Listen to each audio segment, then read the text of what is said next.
Attend, O reader, our tale of science fiction. Welcome back to Paper Cuts, everybody. Today we are reading many short stories, as many as I can fit into our time slot. I have a Magnus on my lap, so that's fun. Ooh, we have one more shout out that I almost missed. Bubs Makes, welcome to the Igloo. Glad to have you here. I was talking to you in another stream chat, and you were like, wait a minute, you read aloud? And I'm like, yeah, I say it in every stream chat I'm in. And they went, ooh, sick, I'm following you. So, it pays to talk to people. I've been trying to spend a little more time on Twitch despite my internet being being made out of copious piles of mushrooms sometimes. And I've been having a lot of fun with it. I actually really do enjoy I really do enjoy watching live streams when my internet keeps up. Um, it's a lot of fun. Let's ow, that's much hotter than I thought it was going to be. I pick up the mug and I'm like, oh yeah, I'm gonna be fine. Nope. The mug is hot, sir. You poured hot liquid into it. Sorry, Magnus. I know we had to disturb the lad, but how else are we going to sit on the couch all comfortable? Sorry, I sit in this chair all day for work, and I have a mighty vital need to sit anywhere else at the end of the day. Really, I should be standing. To be honest with you, I should be standing or reclining, and I have been reclining in my off time, but exactly trust my I don't exactly trust my vocal posture when I am lying down. So let me adjust my shot here. See, this is the thing that I wanted to do before the stream started. And then I went, oh, no, it's fine. I'll just do it while the starting soon is happening. And then Magnus sat on my lap, and I went, well, I'm stuck here now. Is everything sounding okay? I almost forgot to turn the microphone back up, and I was a little concerned. Okay, where were we? Oh yeah, we were about to start the Repairman. The Repairman and however many other short stories we can cram in here. If we run out of individually selected short stories, I've got a big pile of them that we only read some of for a while back during season 1. If you remember The Door in the Wall, that H.G. Wells short story collection, that's what's on deck. If we, regardless of whether we run out of stories tonight. So look forward to that soon, eventually. But for now, hopefully I've talked enough to let my tea cool down just enough that I can have a little sip. Excuse me. I can have a little sip before we get started here.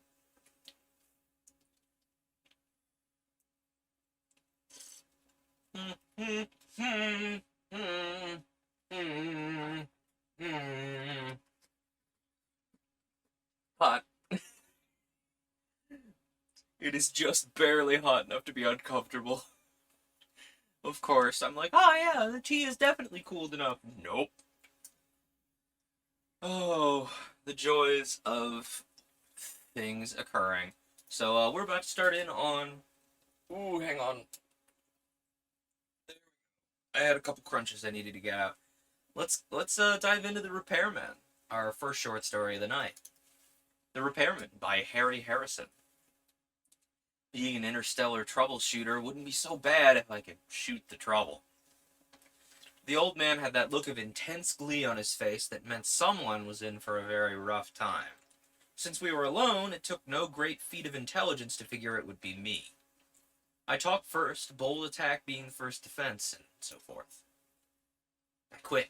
Don't bother telling me what dirty job you have cooked up. I have already quit, and you don't want to reveal company secrets to me. The grin was even wider now, and he actually chortled as he thumbed a button on his console. A thick legal document. Magnus. Sorry. We are moments into the stream, And Magnus is already causing problems. I'm sorry, sir, but you cannot scratch the chair. You will get your beans stuck in the chair, and then you'll yell for the whole world to see. Um, sorry, that happens a lot, and I need to explain it to him every time, so he actually learns. Where was I? The grin was... A thick legal document slid out of the delivery slot on his desk. This is your contract. It tells how and when you'll work. A steel and vanadium-bound contract that you couldn't crack with a molecular disruptor. I leaned out quickly, grabbed it, and threw it into the air with a single motion. Before it could fall, I had my solar out, and with a wide-angle shot, burned the contract to ashes. The old man pushed the button again, and another contract slid out on his desk. If possible, his smile was still wider now. Well, I should have said a duplicate of your contract like this one here. He made a quick note on his secretary plate. I've deducted 13 credits from your salary for the cost of the duplicate, as well as a 100-credit fine for firing a solar inside a building. I slumped, defeated, and waited for the blow to land. The old man fondled my contract. According to this document, you can't quit. Therefore, I have a little job I know you'll enjoy. Repair job. Centauri beacon's been shut down. It's a Mark III beacon. What kind of beacon? I cut him off. I've repaired hyperspace beacons from one arm of the galaxy to the other, and I was sure I'd worked on every type or model made, but I'd never heard of this kind. Mark III, The old man repeated, practically chortling. I never heard of it either till records dug up the specs. They found them buried in the back of the oldest warehouse. This was the earliest type of beacon ever built by Earth, no less. Considering its location on one of the Proxima Centauri planets, it might very well be the first beacon. I looked at the blueprints he handed me and felt my eyes glaze over with horror. It's a monstrosity. It looks more like a distillery than a beacon. Must be at least a few hundred meters high. I'm a repairman, not an archaeologist. This pile of junk's over 2,000 years old. Forget about it. Build a new one. The old man leaned over his desk, breathing into my face. It would take a year to install a new beacon, besides being too expensive, and this relic is on one of the main routes. We have ships making 15 light-year detours now. That sounds like a pretty significant detour. He leaned back, wiped his hands on his handkerchief, and gave me my lecture 44 on the company duty and my troubles. This department's officially called maintenance and repair when it really should be called troubleshoot. Hyperspace beacons are made to last forever. Darn close to it. When one of them breaks down, it's never an accident, and repairing the thing is never a matter of just plugging in a new part. He was telling me, the guy who did the job, while he sat back on his fat paycheck in an air-conditioned office. He rattled on. I wish it was that were all it took. I have a fleet of part ships and junior mechanics to install them. But it's not like that at all. I have a fleet of expensive ships that are equipped to do almost anything manned by a bunch of irresponsibles like you. I nodded moodily at his pointing finger. Oh, I wish I could buy you our combination. Space jockeys, mechanics, engineers, soldiers, conmen, and anything else it takes to do the repairs. I have to browbeat, bribe, and blackmail and bulldoze you thugs into doing a simple job. If you think you're fed up, just think how I feel. But the ships must go through. The beacons must operate. I recognized this deathless line as the curtain speech, crawled to my feet. He threw the Mark III file at me and went back to scratching in his papers. Just as I reached the door, he looked up and impaled me on his finger again. Don't get any fancy ideas about jumping your contract. We can attach that bank account of yours on Algol too long before you could draw the money out. I smiled a little weakly, as I'm afraid, as I'd never really meant to keep that account a secret. His spies were getting more efficient every day. Walking down the hall, I tried to figure a way to transfer the money without his catching on, and knew at the same time he was figuring a way to outfigure me. It was all very depressing, so I stopped for a drink and then went on to the spaceport. By the time the ship was serviced, I had a course chart. The nearest beacon to the broken-down Proxima Centauri beacon was on one of the planets of Beta Circinius, and I headed there first, a short trip of only about 9 days in hyperspace. To understand the importance of the beacons, you have to understand hyperspace. Not that many people do, but, it's easy enough to understand that in this non-space, the regular rules don't apply. Speed, measurements, they're a matter of relationship, not constant facts like our fixed universe. The first ships ever to enter hyperspace had no place to go, and no way to even tell if they'd moved. The beacon solved that problem and opened the whole entire universe. They're built on planets and generate tremendous amounts of power. This power is turned into radiation that's punched through into hyperspace. Every beacon has a code signal as part of its radiation and represents a measurable point in hyperspace. Triangulation and quadrature of the beacons works for navigation, only it follows its own rules. The rules are complex and variable, but there are still rules that a navigator can follow. For a hyperspace jump, you need at least 4 beacons for an accurate fix. For long jumps, navigators use as many as 7 or 8, so every beacon is important, and every one has to keep operating. That's where I and the other troubleshooters come in. We travel in well-stocked ships that carry a little bit of everything. Only one man to a ship, because that's all it takes to operate the overly efficient repair machinery. Due to the very nature of our job, we spend most of our time just rocketing through normal space. After all, when a beacon breaks down, how do you find it? Not through hyperspace. All you can do is approach as close as you can by using other beacons, and then finish the trip in normal space. This takes months, and the job didn't turn out to be quite that bad. I zeroed in on the Beta Circinius beacon and ran a complicated 8-point problem through the navigator, using every beacon I could to get an accurate fix on. The computer gave me a course with an estimated point of arrival, as well as a built-in safety factor I could never eliminate from the machine. I would much rather take a chance of breaking through near some star than spend time just barreling through normal space, but apparently tech knows this too. They had a safety factor built into the computer so you couldn't end up inside a star no matter how hard you tried. I'm sure there was no humanness in the decision, they just didn't want to lose the ship. It was a 20-hour jump ship time, and I came through in the middle of nowhere. The robot analyzer chuckled to itself and scanned all the stars, comparing them to the spectra of Proxima Centauri. Finally rang a bell and blinked a light, and I peeped through the eyepiece. Magnus! Magnus! Stop that! Do I need to snowball you, young man? You know you're not supposed to be doing that.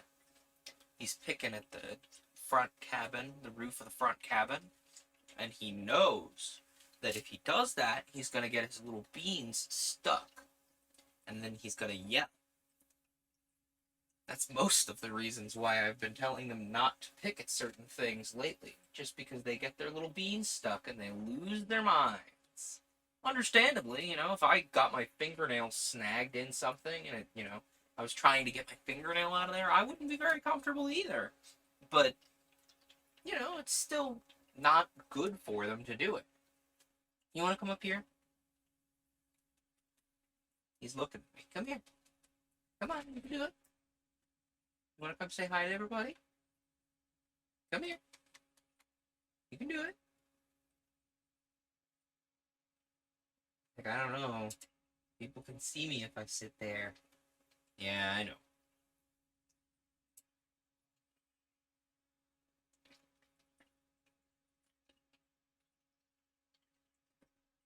Where was I? Fast reading with a photocell, I believe that's where I was. A fast reading of the photocell gave me the apparent magnitude, and a comparison with its absolute magnitude showed its distance. Not as bad as I'd thought. A 6-week run, give or take a few days. After feeding a course tape into the robot pilot, I strapped into the acceleration tank and went to sleep. The time went fast. I rebuilt my camera for just about the 20th time and just about finished a correspondence course in nucleonics. Most repairmen take these courses. Besides, they're always coming in handy. The company grades your pay by the number of specialties you can handle. All this with some oil painting and free fall workouts in the gym. They passed the time. I was asleep when the alarm went off that we'd reached that announced planetary distance. Planet 2, where the beacon was situated, according to the old charts, was a mushy-looking, wet kind of globe. I tried to make sense out of the ancient directions and finally located to the right area. Staying outside the atmosphere, I sent a flying eye down to look over things. In this business, you learn early when and where to risk your own skin the eye would be good enough for the preliminary survey. The old boys had enough brains to choose a traceable site for the beacon, equidistant on a line between two of the most prominent mountain peaks. I located the peaks easily enough and started the eye out from the first peak, kept it on a course directly toward the second. There was a nose and tail radar in the eye, and I fed their signals into a scope as an amplitude curve. When the two peaks coincided, I spun the eye controls and dived the thing down. I cut out the radar and cut in the nose orthicon, and sat back to watch the beacon appear on the screen. There would be an illustration here if I was using the illustrated version of this page, but I'm not. The image blinked, focused, and a great pyramid swam into view. I cursed and wheeled the eyes in circles, scanning the surrounding country. It was flat, marshy bottomland without a bump. The only thing in a 10-mile circle was the pyramid, and that definitely wasn't the beacon. Or wasn't it? I dived the eye lower. The pyramid was a crude-looking thing of undressed stone without carvings or decorations. There was a shimmer of light from the top, and I took a closer look at it. On the peak of the pyramid was a hollow basin filled with water, and when I saw that, something clicked in my mind. Locking the eye in on a circular course, I dug through the Mark III plans, and there it was. The beacon had a precipitating field and a basin on top of it for water. This was used to cool the reactor that powered the monstrosity. If the water was still there, the beacon was still there, inside the pyramid. The natives, who of course weren't even mentioned by the aides who constructed the thing, had built a nice, heavy, thick stone pyramid around the beacon. I took another look at the screen and realized that I'd locked the eye into a circular orbit about 20 feet above the pyramid. The summit of the stone pile was now covered with lizards of some type, apparently the local life form. They had what looked like throwing sticks and arbalists, and were trying to shoot down the eye, a cloud of arrows and rocks flying in every direction. I pulled the eye straight up and away, and threw in the control circuit that would return it automatically to the ship. And then I went to the galley for a long, strong drink. My beacon was not only locked inside a mountain of homemade stone, but I'd managed to irritate the things who built the pyramid. A great beginning for a job, and one clearly designed to drive a stronger man than me to the bottom. Normally, a repairman stays away from the native cultures. They're poison. Anthropologists may not mind being dissected for their science, but a repairman wants to make no sacrifices of any kind for his job. For this reason, most beacons are built on uninhabited planets. If a beacon has to go on a planet of the culture, it's usually built in some inaccessible place. Why this beacon had been built within reach of the local claws I had yet to find out, but that would come in time. The first thing to do was to make contact. To make contact, you gotta know the local language, and for that I had long before worked out a system that was foolproof. I had a pyri of my own. I had a pyri of my own construction. It looked like a piece of rock about a foot long. Once on the ground, it would never be noticed, though it was a little disconcerting to see it float by. I located a lizard town about 1,000 kilometers from the pyramid and dropped the eye. It swished down and landed at night in the bank of the local mud water. This was a favorite spot that drew a good crowd during the day. In the morning, when the first wallowers arrived, I flipped on the recorder. After about 5 of the local days, I had a sea of native conversation in the memory bank of the machine translator and had tagged a few expressions.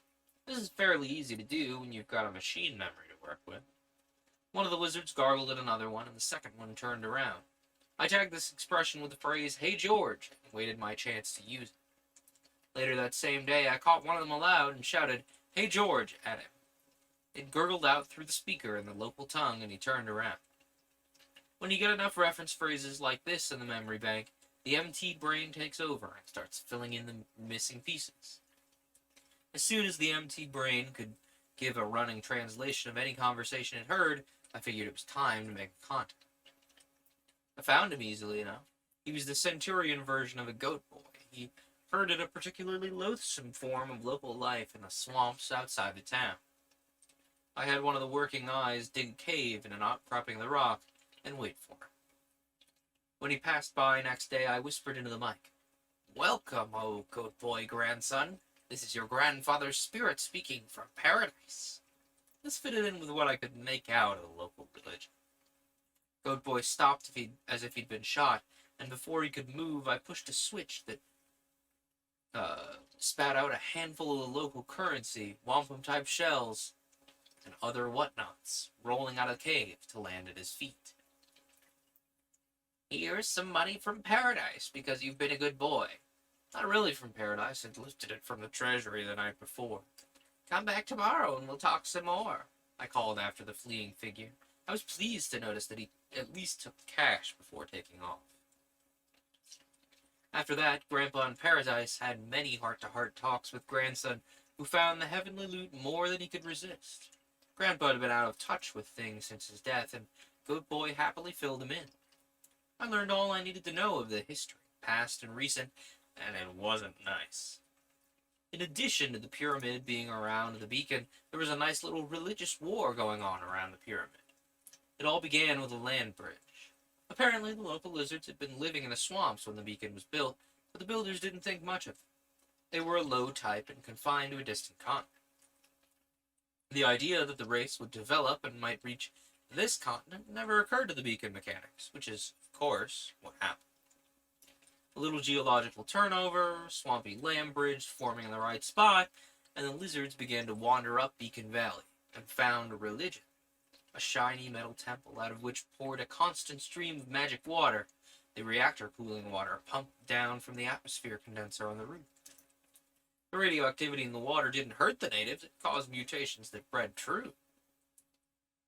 A city was built around the temple, and through the centuries the pyramid was put up around the beacon. Special branch of the priesthood served the temple. All went well until one of the priests violated the temple and destroyed the holy water. There had been revolt, strife, murder, and destruction since then. But still the holy waters would not flow. Now armed mobs fought around the temple each day, and a new band of priests guarded the sacred fount. I had to walk in the middle of that mess and repair the thing. It had been easy enough if we were allowed a little mayhem. I could have had a lizard fry, fixed the beacon, and taken off. Only native life forms were quite well protected. There were spy cells on my ship, all of which I hadn't found, that would cheerfully rat on me when I got back. Diplomacy was called for, and so I sighed and dragged out the plastiflesh equipment. Working from 3D snaps of Grandson, I modeled a passable reptile head over my own features. It was a little short in the jaw, me not having one of their toothy mandibles, but that was alright. I didn't have to look exactly like them, just something close to soothe the native mind. It's logical. If I was an ignorant native of Earth and I ran into a spiken who looks like a 2-foot gob of dried shellac, I'd immediately leave the scene. However, if the spiken was wearing a suit of plastiflesh that looked vaguely humanoid, I would at least stay and talk to him. This was what I was aiming to do with the Centaurians. When the head was done, I peeled it off and attached it to an attractive suit of green plastic, complete with tail. I was really glad they had tails. The lizards didn't wear clothes, and I wanted to take along a lot of electronic equipment. I built the tail over a metal frame that anchored around my waist, and then filled the frame with all the equipment I'd need and began to wire the suit. When it was done, I tried it on in front of a full-length mirror. It was horrible, but effective. The tail dragged me down in the rear and gave me a duck waddle, but that really only helped the resemblance. That night, I took the ship down into the hills nearest the pyramid, an out-of-the-way dry spot where the amphibious natives would never go. A little before dawn, the eye hooked on my shoulders, and we sailed straight up. We hovered above the temple at about 2,000 meters until it was light, and then dropped straight down. It must have been a grand sight. The eye was camouflaged to look like a flying lizard, a bit like a cardboard pterodactyl, and the slowly flapping wings obviously had nothing to do with our flight. But it was impressive enough for the natives. The first one that spotted me screamed and dropped over on his back. The others came running. They milled and mobbed and piled on top of one another, and by that time I had landed in the plaza fronting the temple. The priesthood had arrived. I folded my arms in a regal stance. "Greetings, O noble servers of the great God," I said. Of course I didn't say it out loud, just whispered loud enough for the throat mic to catch. This was radioed back to the MT, and the translation shot back to a speaker in my jaws. The natives chomped and rattled, and the translation rolled out almost instantly. I had the volume turned up, and the whole square echoed. Some of the more credulous natives prostrated themselves, and others fled screaming. One doubtful type raised a spear, but no one else tried that after the pterodactyli picked him up and dropped him in the swamp. The priests were a hard-headed lot, and they weren't buying any lizards in a poke. They just stood and muttered. I had to take the offensive again. "Begone, O faithful steed," I said to the eye, and pressed the control in my palm at the same time. It took off, straight up, a bit faster than I wanted. Little pieces of wind-torn plastic rained down. While the crowd was ogling this ascent, I walked through the temple doors. "I would talk with you, O noble priests," and before they could think up a good answer, I was already inside. The temple was a small one, built against the base of the pyramid. I hoped I wasn't breaking too many taboos by going in. I wasn't stopped, so it seemed alright. The temple was a single room with a murky-looking pool at one end. Sloshing in the pool was an ancient reptile who clearly was one of the leaders. I waddled toward him and he gave me a cold, fishy eye, then growled something. The MT whispered in my ear, "Just what in the name of the 13th sin are you, and what are you doing here?" I drew up my scaly figure in a noble gesture and pointed toward the ceiling. "I come from your ancestors to help you. I am here to restore the holy waters." This raised a buzz of conversation behind me, but got no rise out of the chief. He sank slowly into the water until only his eyes were showing. I could almost hear the wheels turning behind that moss-covered forehead. Then he lunged up and pointed a dripping finger at me. "You're a liar! You're no ancestor of ours! We will—" "Stop!" I thundered before he got so far in that he couldn't back out. "I said your ancestors sent me as an emissary. I'm not one of your ancestors. Do not try to harm me, or the wrath of those who have passed on will turn against you." When I said this, I turned to jab a claw at the other priests, using the motion to cover my flicking a coin grenade toward them. It blew a nice hole in the floor with a great show of noise and smoke. The first lizard knew I was talking sense then and immediately called a meeting of the shaman. It of course took place in the public bathtub, and I had to join them there. We jawed and gurgled for about an hour and settled all the major points. I found out that they were new priests. The previous ones had all been boiled for letting the holy waters cease. They found out I was there only to help them restore the flow of the water. They bought this, tentatively, and we heaved out of the tub and trickled muddy paths across the floor.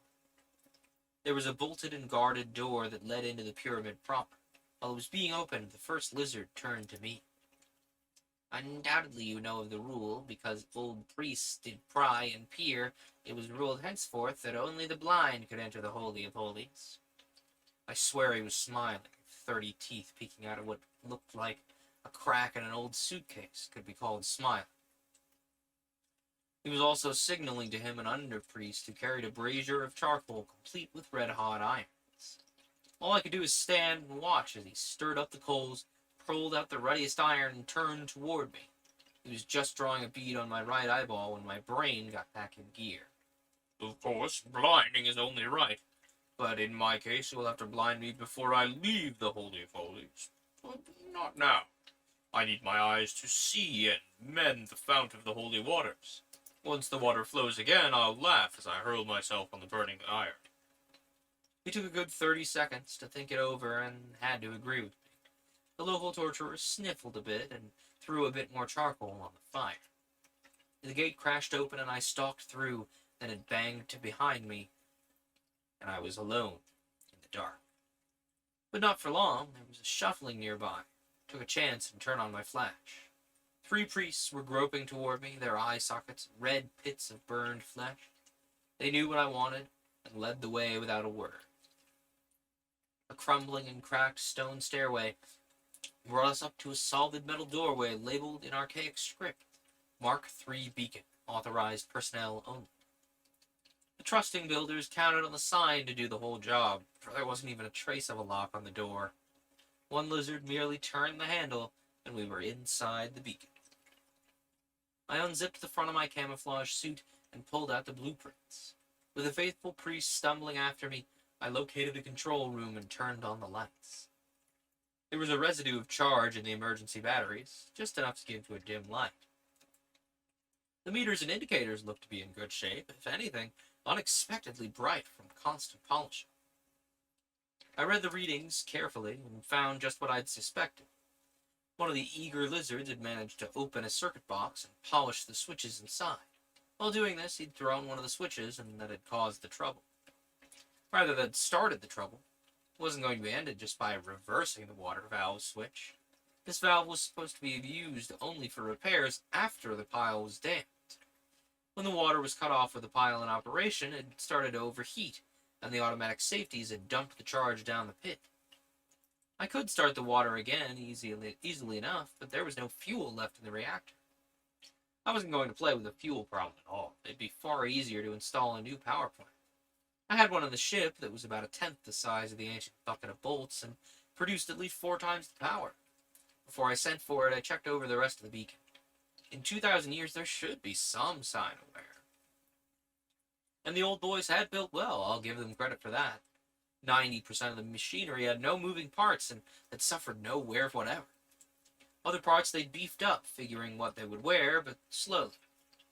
The water feed pipe from the roof, for example. Pipe walls were at least 3 meters thick, and the pipe opening itself was no bigger than my hand. There were some things I could do, though, and I made a list of parts. The parts, the new power plant, and a few other odds and ends were shooted into a neat pile on the ship. I checked all the parts by screen before they were loaded in a metal crate. In the darkest hour before dawn, the heavy-duty eye dropped the crate outside the temple and darted away without being seen. I watched the priests through the pry eye while they tried to open it. When they had given up, I boomed orders at them through a speaker in the crate. They spent most of the day sweating the heavy box up through the narrow temple stairs. I enjoyed a good sleep. It was resting inside the beacon door. I woke up. The repairs didn't take long, although there was plenty of groaning from the blind lizards when they heard me ripping the wall open to get at the power leads. I even hooked a gadget to the water pipe so their holy waters would have the usual refreshing radioactivity when they started flowing again. The moment this was all finished, I did the job they were waiting for. I threw the switch that started the water flowing again. There were a few minutes while the water began to gurgle down the dry pipe. Then a roar came from outside the pyramid that must have shaken its stone walls. Shaking my hands once over my head, I went down for the eye-burning ceremony. The blind lizards were waiting for me by the door and looked even unhappier than usual. When I tried the door, I found out why. It was bolted and barred from the other side. "It has been decided that you shall remain here forever and tend the holy waters. We will stay with you and serve your every need." A delightful prospect, eternity spent in a locked beacon with 3 blind lizards. In spite of their hospitality, I couldn't accept. What? Don't you dare interfere with a messenger of your ancestors. I had the speaker on full volume, and the vibration almost shook my head off.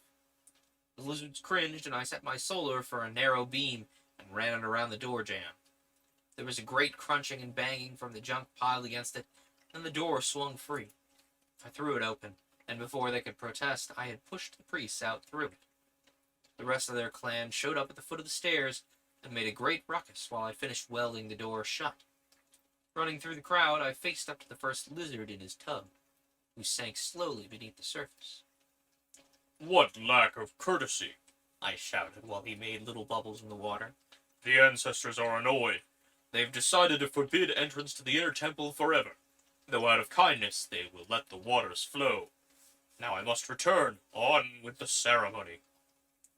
The torture master was too frightened to move, so I grabbed his hot iron.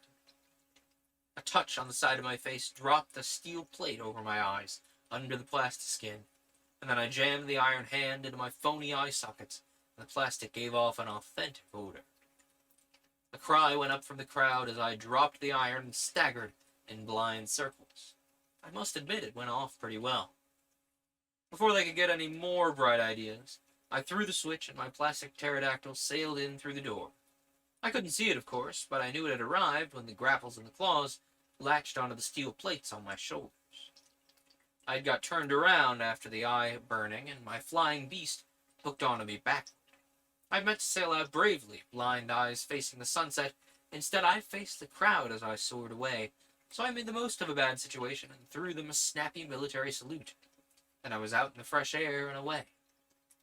When I lifted the plate and poked holes in the seared plastic, I could see the pyramid growing smaller behind me, water gushing out of the base, and a happy crowd of reptiles sporting in its radioactive rush. I counted off on my talons to see if I'd forgotten anything. 1. The beacon was repaired. 2. The door was sealed so there should be no more sabotage, accidental or deliberate. 3. The priest should be satisfied. The water was running again, my eyes had been burned out, they were back in the business, which added up to 4. The fact that they'd probably let another repairman in under the same conditions if the beacon conked out again. At least I had done nothing, like butchering a few of them that would make them antagonistic toward more future ancestral messengers. I stripped off my tattered lizard suit back in the ship, very glad it'd be some other repairman who'd get that job. Oh, this was from the February 1958 issue of Galaxy. Obviously, the copyright has not been renewed, or we wouldn't be reading it here. The rest of this is Gutenberg boilerplate, so I think we can move on to the next one. Indeed we can. Let me pull that up. And while we wait here, also gonna sip myself some tea.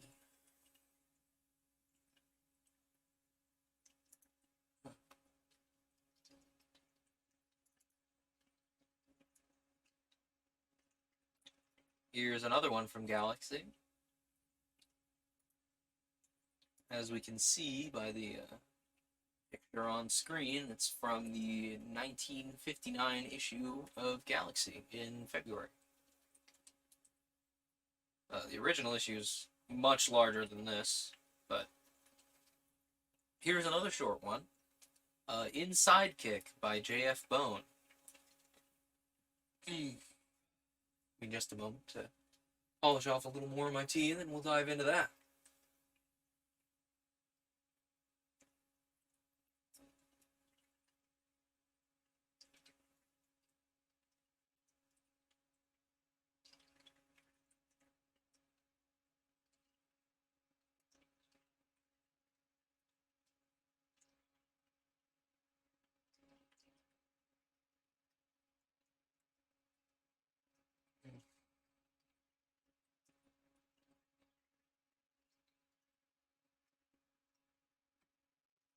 Okay. Let us dive into Insidekick by J.F. Bone. Johnson had 2 secrets. One he knew and would rather die than reveal, and one he didn't know that meant to save him over his own dead body. Shifa's glanced furtively around the room. Satisfied that it was empty except for Fred Cameron himself, he sidled up to the Earthman's desk and hissed conspiratorially in his ear, "Sir, this Johnson is a spy. Is it permitted to slay him?" It is permitted, Kemmer said in a tone suitable to the gravity of the situation. He watched humorlessly as the Antarian slithered out of the office with a flutter of colorful ceremonial robes.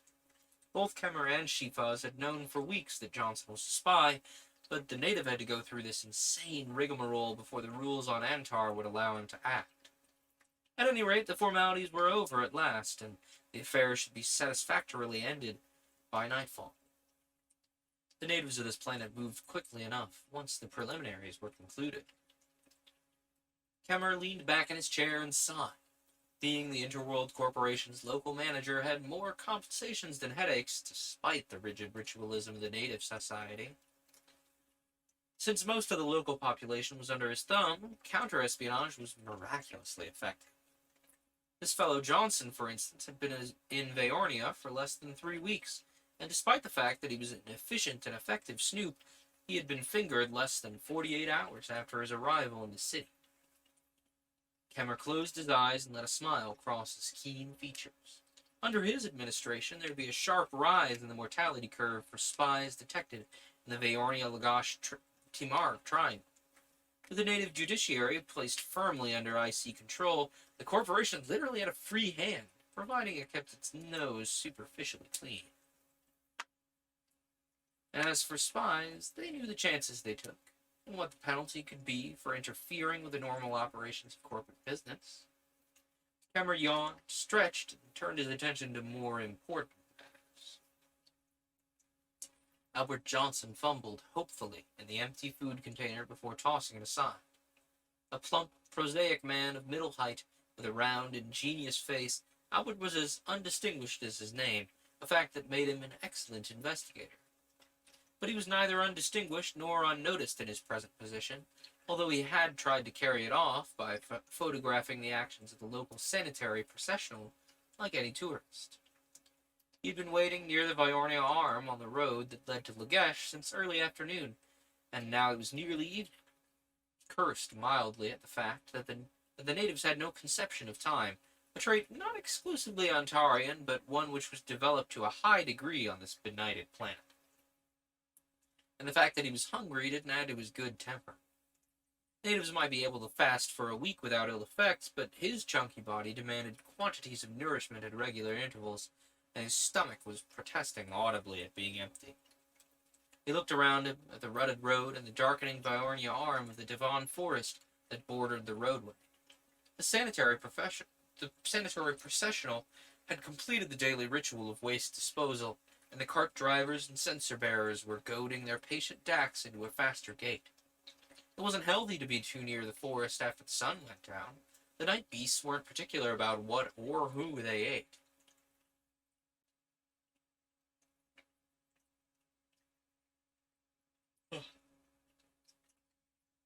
The Varanese used the Viornia Arm as a dump for the refuse of the city, a purpose admirably apt, for the ever-hungry forest life seldom left anything uneaten by morning. And since the Antarian towns had elaborate rituals concerning the disposal of waste, together with a non-existent sewage system, the native attitude of fatalistic indifference to the occasional tourist or Antarian being gobbled up was by some nightmare, or rather, being gobbled up by some nightmare denizen of the forest was understandable. The fact that the arm was also an excellent place to dispose of an inconvenient body didn't occur to Albert until the three natives with knives detached themselves from the rear of the sanitary processional and advanced upon it. They came from three directions, effectively boxing him in, and Albert realized with a sick certainty that he'd been double-crossed, that Chiffaz, instead of being an informant for him, was working for the IC. Albert turned to face the nearest native, tensing his muscles for the battle, and then he saw the Zark. It stepped out of the gathering darkness of the forest, and with its appearance everything stopped. For perhaps a microsecond the three Varanese stood frozen. Then, with a simultaneous weep of horror, they turned and ran for the city. They might have stayed and finished their work if they had known it was a Zark, but at the moment, the Zark was energizing a toothy horror that Earthmen called a Bandersnatch. An insane combination of talons, teeth, and snake-like neck, mounted on a crocodilian body, exuded an odor of putrefaction from the carrion upon which it normally fed. The Bandersnatch had been dead for several hours, but neither the natives nor Albert knew that. It was a tribute to the Zark's ability to maintain pseudo-life in a Bandersnatch carcass that the knifeman had fled, and a similar panic seized the late travelers on the road.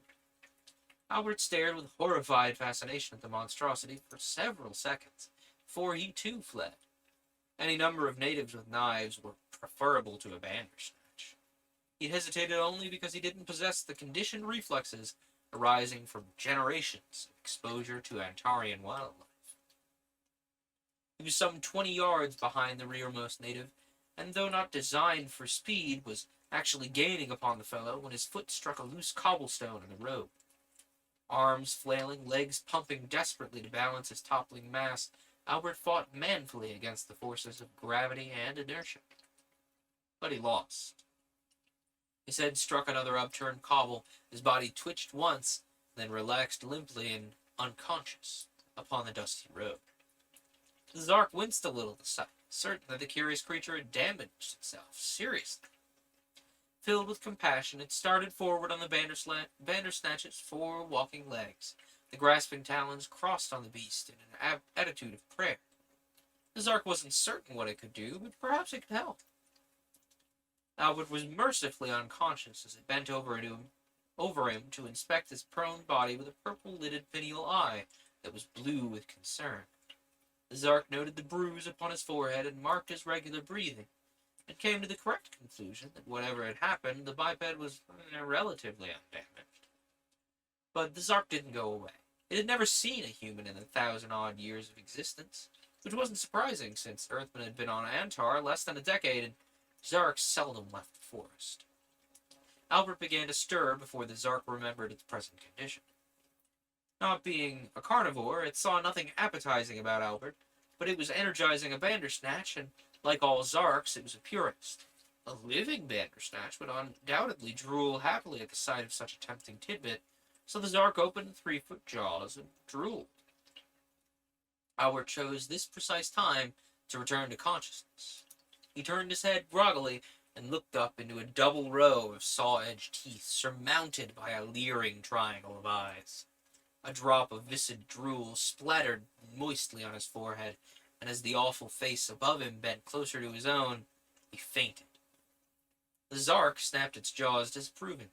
This wasn't the proper attitude to take in the presence of a ferocious monster. One simply didn't go to sleep. One should attempt to run. The biped's act was utterly illogical. It needed investigation. Curiously, the Zark sent out a pseudopod of its substance through the open mouth of the disguise. The faintly glittering thread oozed downward and struck Albert's head beside his right eye. Without pausing, the thread sank through the skin and connective tissue, circled the eyeball, and located the optic nerve. It raced inward along the nerve trunk, split at the optic chiasma, and entered the corpora quadrigemina. Corpora quadrigemina. Entered the corpora quadrigemina. I keep stumbling over that one. Entered the corpora quadrigemina. I was saying it right, and I stopped myself. One more time. The corpora quadrigemina. Oh, good enough. I stuttered in that one, but it's fine. Where it branched into innumerable microscopic filaments that followed the main neural paths of the man's brain, probing the major areas of thought and reflex. The Zark quivered with pleasure. This creature was beautifully complex and, more important, untenanted. He would make an interesting host. The Zark didn't hesitate. It needed a host.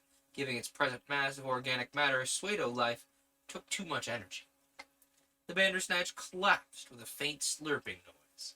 A blob of iridescent jelly flowed from the mouth and spread itself evenly over Albert's body in a thin layer.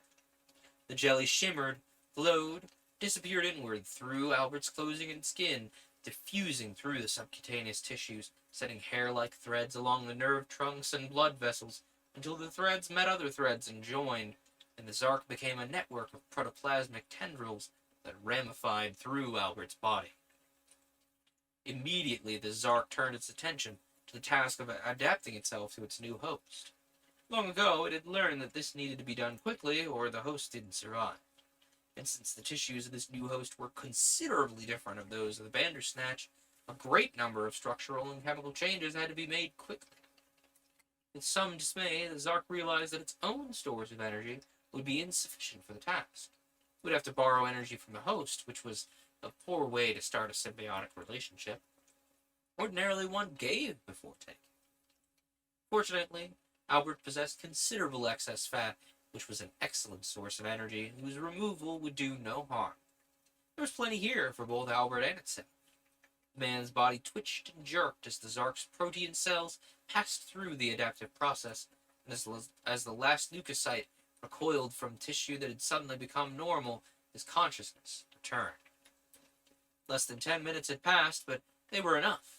The Zark was safely in harmony with its new host. Albert opened his eyes and looked wildly around. The landscape was empty of animate life except for the odorous carcass of the Bandersnatch lying beside him. Albert shivered, rose unsteadily to his feet, and began walking toward Varney. That he didn't run was only because he couldn't. He found it hard to believe that he was still alive. Yet a hurried inspection convinced him that there wasn't a tooth mark on it. It was a miracle that left him feeling vaguely uneasy. He wished he knew what had killed that grinning horror so opportunely, but then, on second thought, maybe it was better that he didn't know. There might be things in the Devon Forest worse than a Banderson.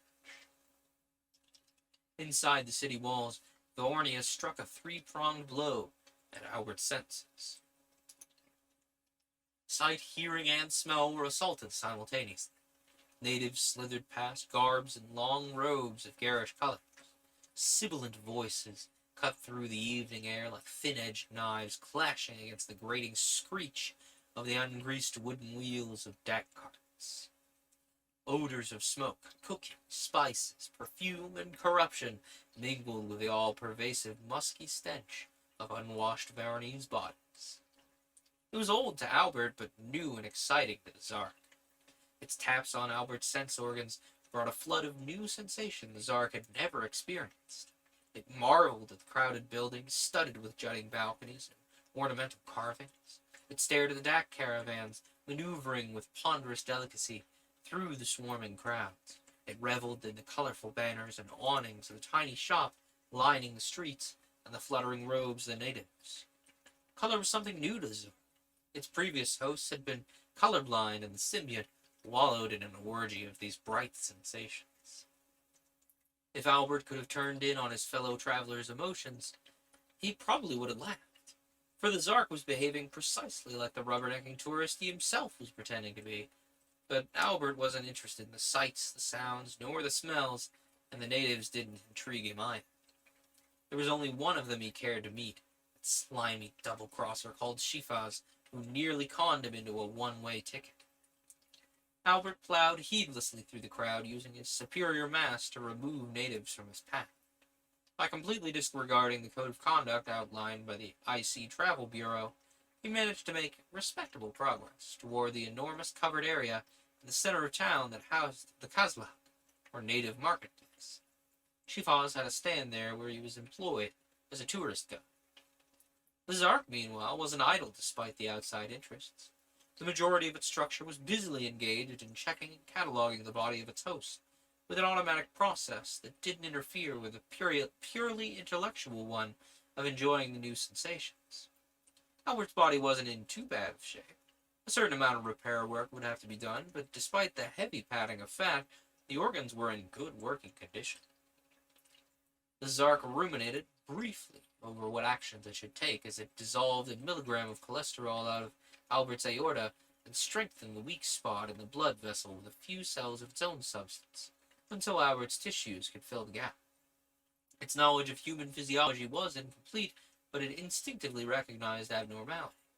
As a result, it could help the host's physical condition, which was a distinct satisfaction, for a Zark must be helpful. Shifaz was at his regular stand, practicing his normal profession of guide. As Albert approached, he was in the midst of describing the attractions of the number 2 tour to a small knot of fascinated tourists. And then, in the center of the Kozlak, we'll come to the Hall of Brides, Antar's greatest marriage market. It's been arranged for you to actually see a mating auction in progress, but we must hurry or... Shifaz looked up to see Albert shouldering the tourists aside. His yellow eyes widened and his hand darted to his girdle, coming up with a knife. The nearest tourist fell back in alarm as he hissed malevolently at Albert.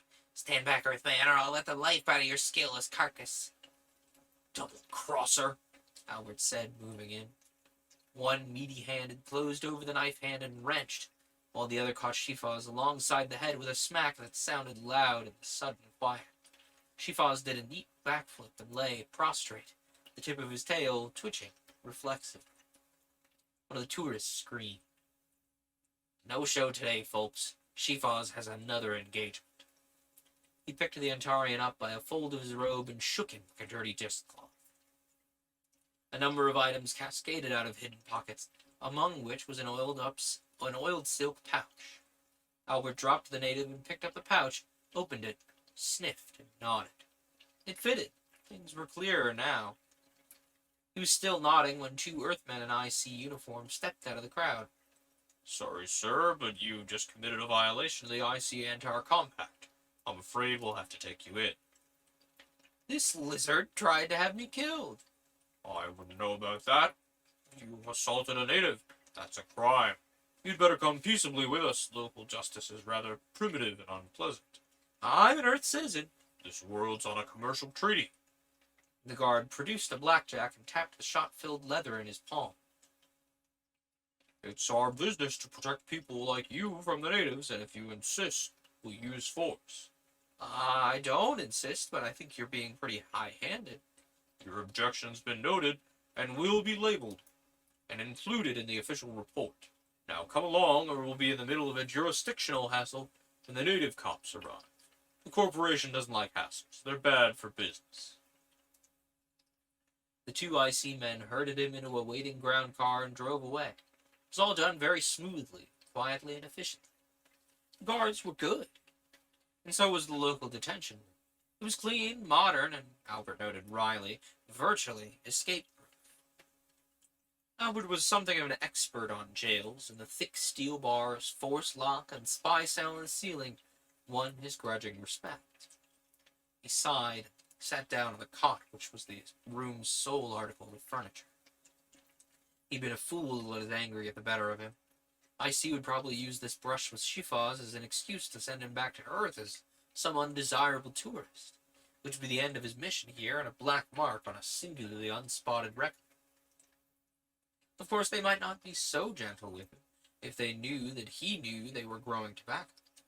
But he didn't think they would know, and if they had checked his background, they'd find that he was an investigator for the Revenue Service. Technically, criminal operations were not his affair. His field was tax evasion. He didn't worry too much about the fact that Shifaz had tried to kill him. On primitive worlds like this, that was a standard procedure. It was less expensive to kill an agent than bribe him or pay him honest taxes. He was angry with himself for allowing the native to trick him, and he shrugged. By all rules of the game, IC would now admit about a 2% profit on their Antar operation, rather than the 4% loss they'd claimed, and pay up like gentlemen.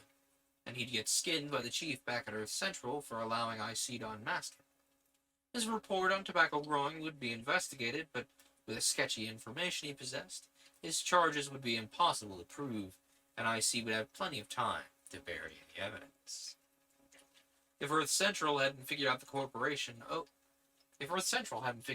corporation owed it some billion mega credits in back taxes, he wouldn't be here.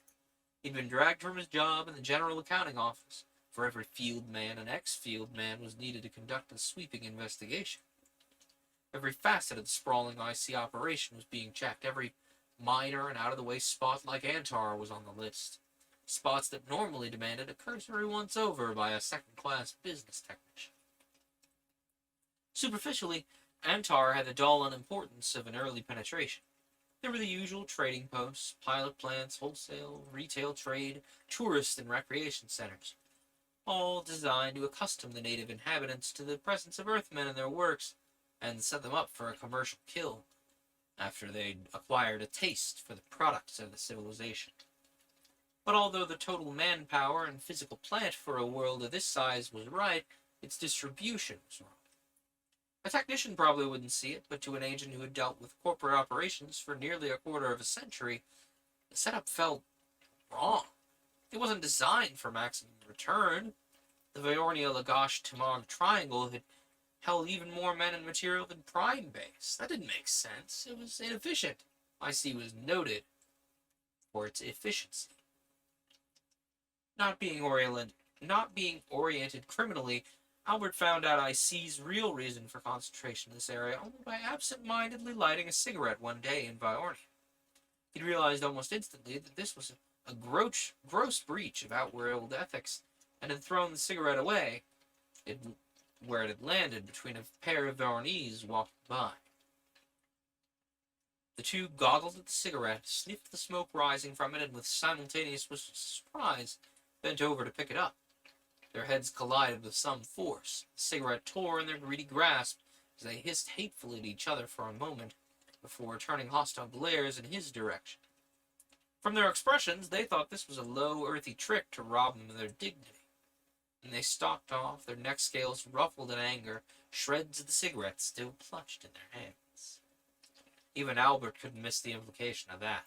His tossing the butt away had induced the same reaction, It's a deck of morphine on a group of human addicts. Since IC wouldn't corrupt a susceptible race with tobacco when there were much cheaper legal ways, the logical answer was that it wasn't expensive on this planet, which argued that Antar was being set up for plantation operations, in which case tobacco addiction was a necessary prerequisite, and the concentration of IC population made sense. Now, tobacco, as any Earthman knew, was the only monopoly in the Confederation, and Earth had maintained that monopoly by treaty and by force, despite numerous efforts to break it. There were some good reasons for the policy, ranging all the way from vice control to taxable income, but the latter was by far the most important. The revenue supported a considerable section of Earth Central, as well as the huge battle fleet that maintained peace and order along the space lanes and between the worlds. But a lightweight, high-profit item like tobacco was a constant temptation to any sharp operator who cared more for money than for law, and IC filled that definition perfectly. In the tax section's book, the Interworld Corporation was a corner-cutting, profit-grabbing chiseler. Its basic character had been the same for 3 centuries, despite all the complete turnovers in its staff. Albert grinned wryly. The old-timers were right when they made corporations legal persons.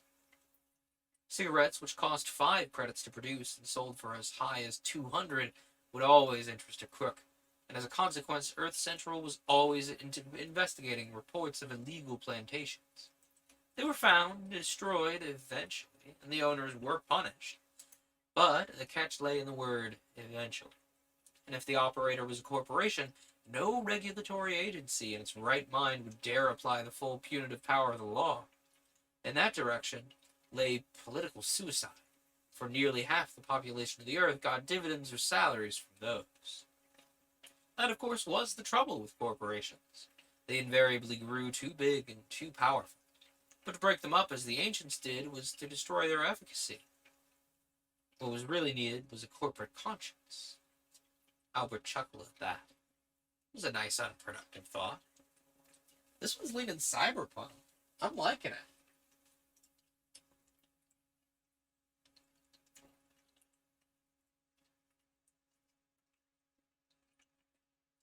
Is it still cyberpunk if it's all off-world? You know? I've never thought about that. Like, there's several, classic cyberpunk stories that take place, partially on some kind of space station. But I've never considered if it counts as cyberpunk if it's all off-world.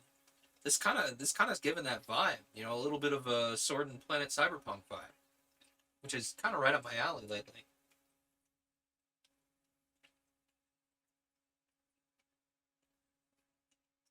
I gotta say, for how much analog I've been reading, I picked up a couple back issues of Galaxy last time I was able to get to a bookstore, and it's pretty good.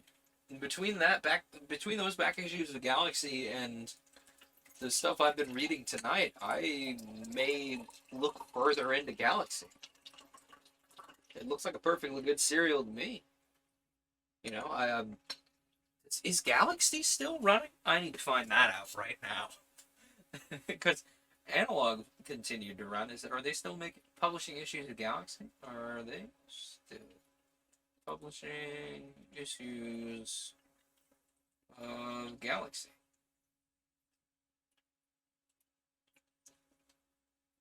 Galaxy Science Fiction. It lasted for 10 bi-monthly...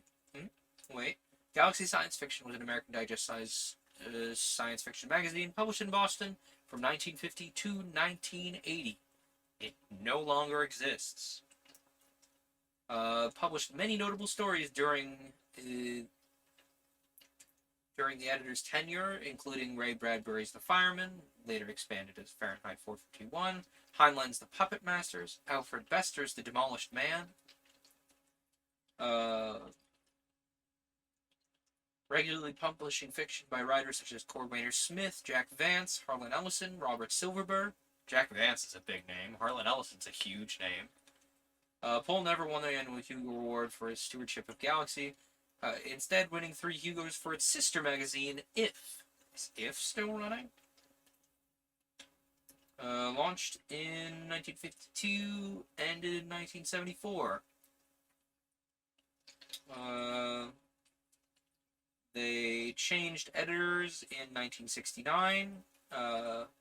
It declined in quality before recovering under another editor in 1974. Financial problems ensued from then on. Writers were not paid on time. The schedule became erratic. The title was finally sold to Galileo publisher Vincent McCaffrey, who brought out only a single issue in the 80s. Briefly revived in 1999, edited by H.L. Gold, the original editor's son, E.J. Gold, and only ran for 8 bi-monthly issues. Okay, so it didn't run super long, but it had a lot of big names, a lot of big stories. I mean, publishing the original take on Fahrenheit 451 alone is a huge get. What's another? I should see if there are some stuff from Weird Tales. Weird Tales ran long enough to catch Stephen King as an author. I have some back issues of Weird Tales around here somewhere. What's another one? There's another one that's still running alongside Analog, and I don't remember what it is off the top of my head. Related publications. Let's see. Notes. Initially, the rate was 3 cents on acceptance rate of pay for the stories. Astounding sometimes paid 3 cents a word, but only as a bonus rate at the time. By 53, the rate went as high as 4 cents a word for writers who appeared regularly. And Analog played ball and matched Galaxy's rates. Yeah, I have been picking up more and more of these old serials. Some of them are in great shape. Some of them are very much not in great shape. You know, they were not designed to last very long. Anyway, now that I've gotten thoroughly distracted by the history of the magazine we're reading here, let's return to the story, shall we?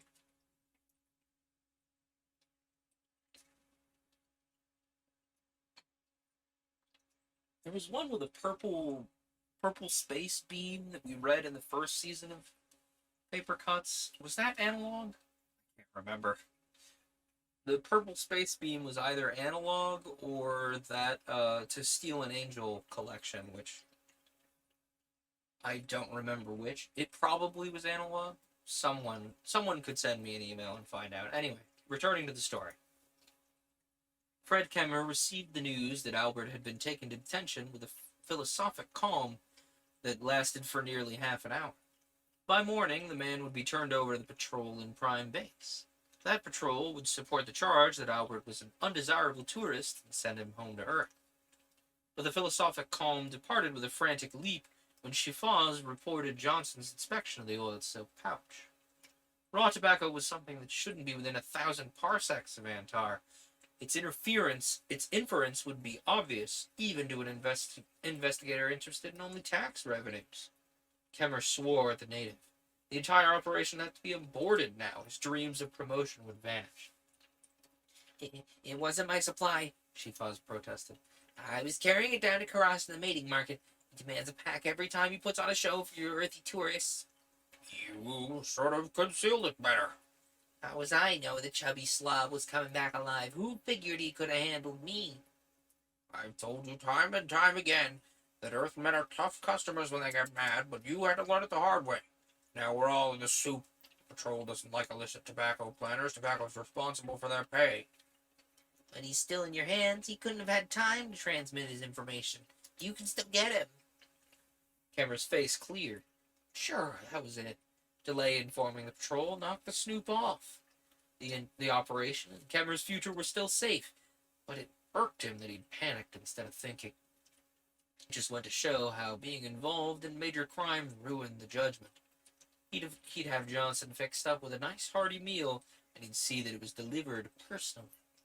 At this late date, he couldn't afford the risk of trusting a subordinate. Kemmer's glower became a smile. Snoop's dossier indicated that he liked to eat, At least he'd die happy. With a faint click, a loaded tray passed through a slot in the rear wall of Albert Johnson's cell. The sight and smell of earthly cooking reminded him that he hadn't had anything to eat for hours. His mouth watered as he lifted the tray and carried it over to the cot. At least IC wasn't going to let him starve to death, and if this was any indication of the way they treated prisoners, then IC jail was the best place to be on the whole planet. Since it takes a little time for substances to diffuse across the intestinal epithelium and enter the circulation, Zark had some warning of what was about to happen from the behavior of the epithelial cells lining Albert's gut. As a result, a considerable amount of the alkaloid was stopped before it entered Albert's body, but some did pass through, for the Zark was not omnipotent.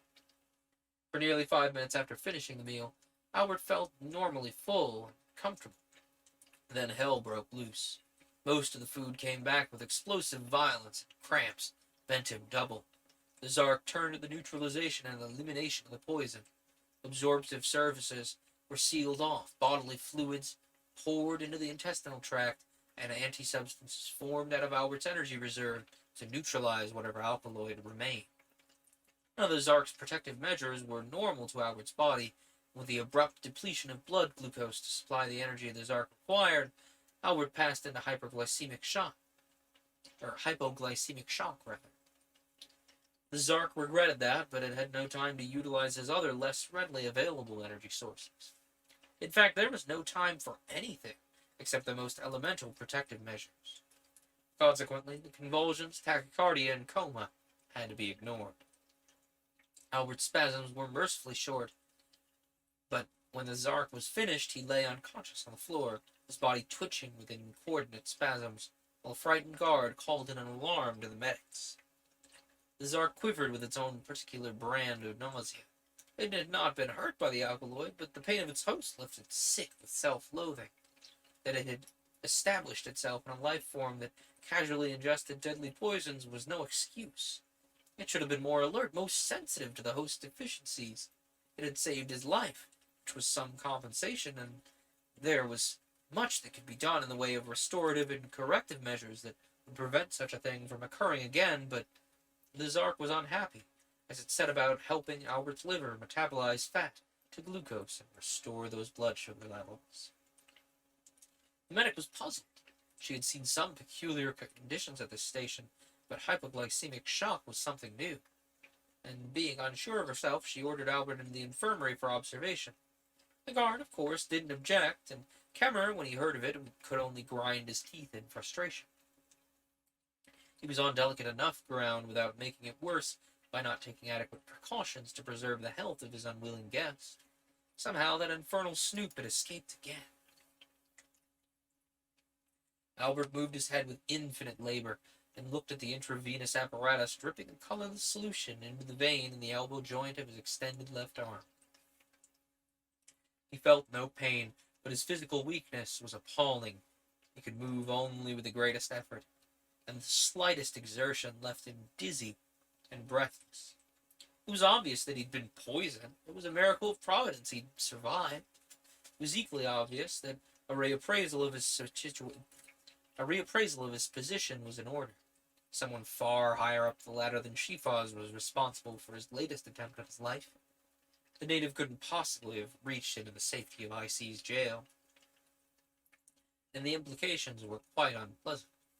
Someone important feared him enough to want him dead, which meant that his knowledge of illicit tobacco was not as secret as he thought. It'd be suicide to stay in the hands of the IC any longer. Somehow he had to get out and inform the patrol. He looked at the intravenous drip, despondent. If the solution was poison, there was no help for it. It was already half gone. But he didn't feel too bad, outside of being weak. It was probably all right. In any event, he would have to take it. The condition of his body wouldn't permit anything else. He sighed and relaxed on the bed, aware of the drowsiness that was creeping over him. When he awoke, he would do something about the situation, but he was sleepy now. Albert awoke strong and refreshed.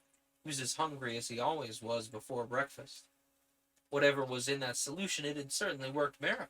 As far as he could judge, he was completely normal. The medic was surprised to find him sitting up when she made her morning rounds. It was amazing, but His case was amazing in more ways than one. Last night he'd been in a state of complete collapse, and now he was well on the road to recovery. Albert looked at her curiously. What was that stuff you gave me? Just dextrose and saline. I couldn't find anything wrong with you except hypoglycemia and dehydration, so I treated that. She paused and eyed him with a curiosity equal to his own. Just what do you think happened? I think I was poisoned. It's impossible. Possibly. But it might be an idea to check the food that I left all over the cell. That was cleaned up hours ago. Convenient, isn't it? I don't know what you mean by that. Someone in the kitchens might have made a mistake. Yet you were the only case. She looked thoughtful. I think I'll do a little checking in the central kitchen just to be on the safe side. She smiled a bright, professional smile.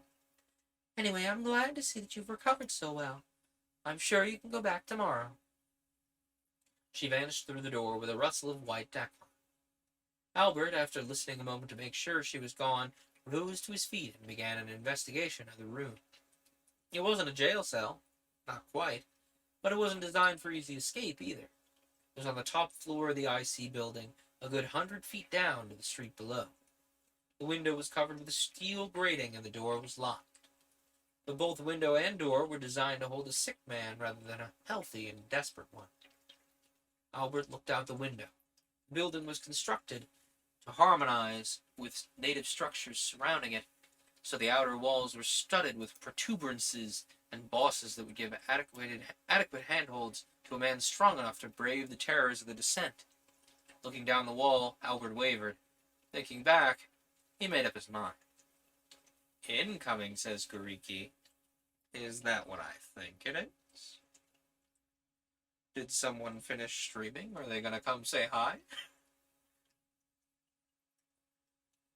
It looks like someone is close to finishing streaming.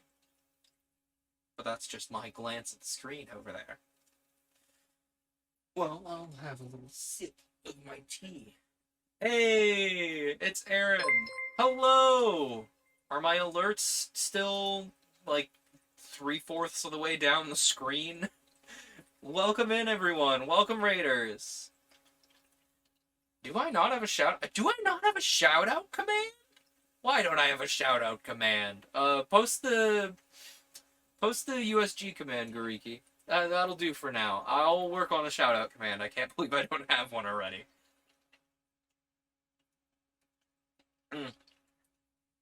Welcome in, everybody, from Aaron Smith Audio. You were reading Treasure Island today, right? I think that's what I saw. You either started that recently or started it today. I can't remember which. I would have dropped in, but I was prepping for this.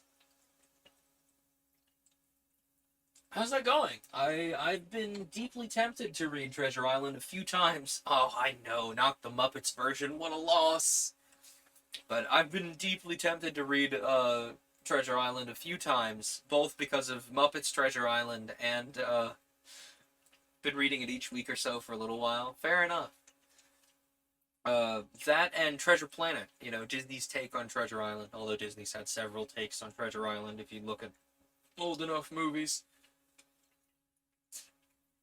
But I have such a fondness for Treasure Planet that I was like, oh, I'll get to Treasure Island eventually, and then I saw you were doing it, so it went even further down in the queue of books. I'll get to it eventually, but for now, we're picking up a bunch of short stories today. Good pirate adventure.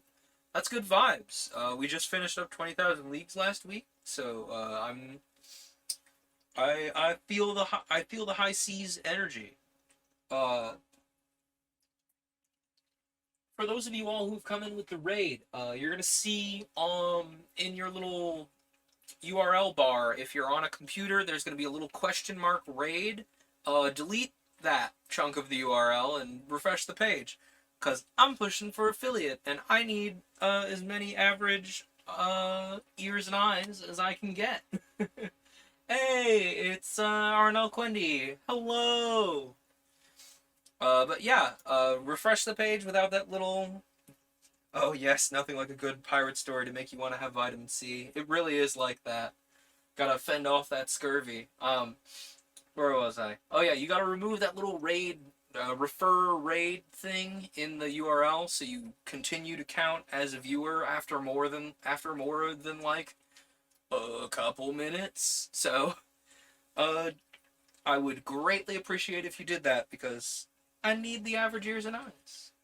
Yes, exactly. Pushing for affiliate. That's the whole point of both this stream being so long and the tabletop streams on Monday. I appreciate the help. I cannot wait to make affiliates so I do not have to pay attention to my analytics anymore. I'm genuinely like, because I am comfortable at my job, I am mostly pushing for affiliate to get channel points and emotes. That's all I'm here for. Uh, I just want to access more features of Twitch. Let's see, what have you all missed? We completely breezed through the Repairman. To put the story in a nutshell, the main character was a repairman of hyperspace beacons, and he talked some natives into letting him perform a religious ceremony to repair the hyperspace beacon. Pretty standard science fiction stuff. Now we're on Insidekick. This is Earth has established colonies on many planets. This planet has something called a Zark. I keep wanting to call it a Zork, and it's not a Zork. It's an A, not an O. And this Zark is like an amoeba type thing that can possess other beings. And this guy who... Magnus. This guy who was investigating some tax fraud for the Earth colony on this planet has been possessed by this Zark. And things are happening. He just got poisoned because the people committing tax fraud don't want to get busted for tax fraud. And the Zark saved his life. And now everybody is concerned. Anyway, let's jump back into the story now that I've said many a thing. That's where we were. Fred Kemmer was disturbed. By all the rules, Albert Johnson should be dead. But Shifaz had failed, and that fool guard had to call the medics. It was going to be harder to get at Johnson, now that he was in the infirmary, but he had to be reached. One might buy off an agent who was merely checking on tax evasion, but tobacco was another matter entirely. Kemmer wished he hadn't agreed to boss Operation Weed. The glowing dreams of promotion and fortune were beginning to yellow around the edges. Visions of the penal colony bothered him, for if the operation went sour, he would do the paying. He had known that when he took the job, the possibility seemed remote then. He shook his head. It wasn't that bad yet. As long as Johnson hadn't communicated with anyone else, and as long as he was still in company hands, something could be done. Kemmer thought a while, trying to put himself in Johnson's place. So we need to keep these numbers for 2 to 3 hours to get the average up. Okay. Sorry, I'm cutting in the middle of a sentence because of chat. That is interesting. I should be able to... We've only been recording for an hour and a half, so I can stretch 2 hours for the first half of the stream. That's fine. Because admittedly, as soon as I, do the BRB to stand up for 15 minutes, that's going to bleed us viewers. So I can stretch the first half a little bit.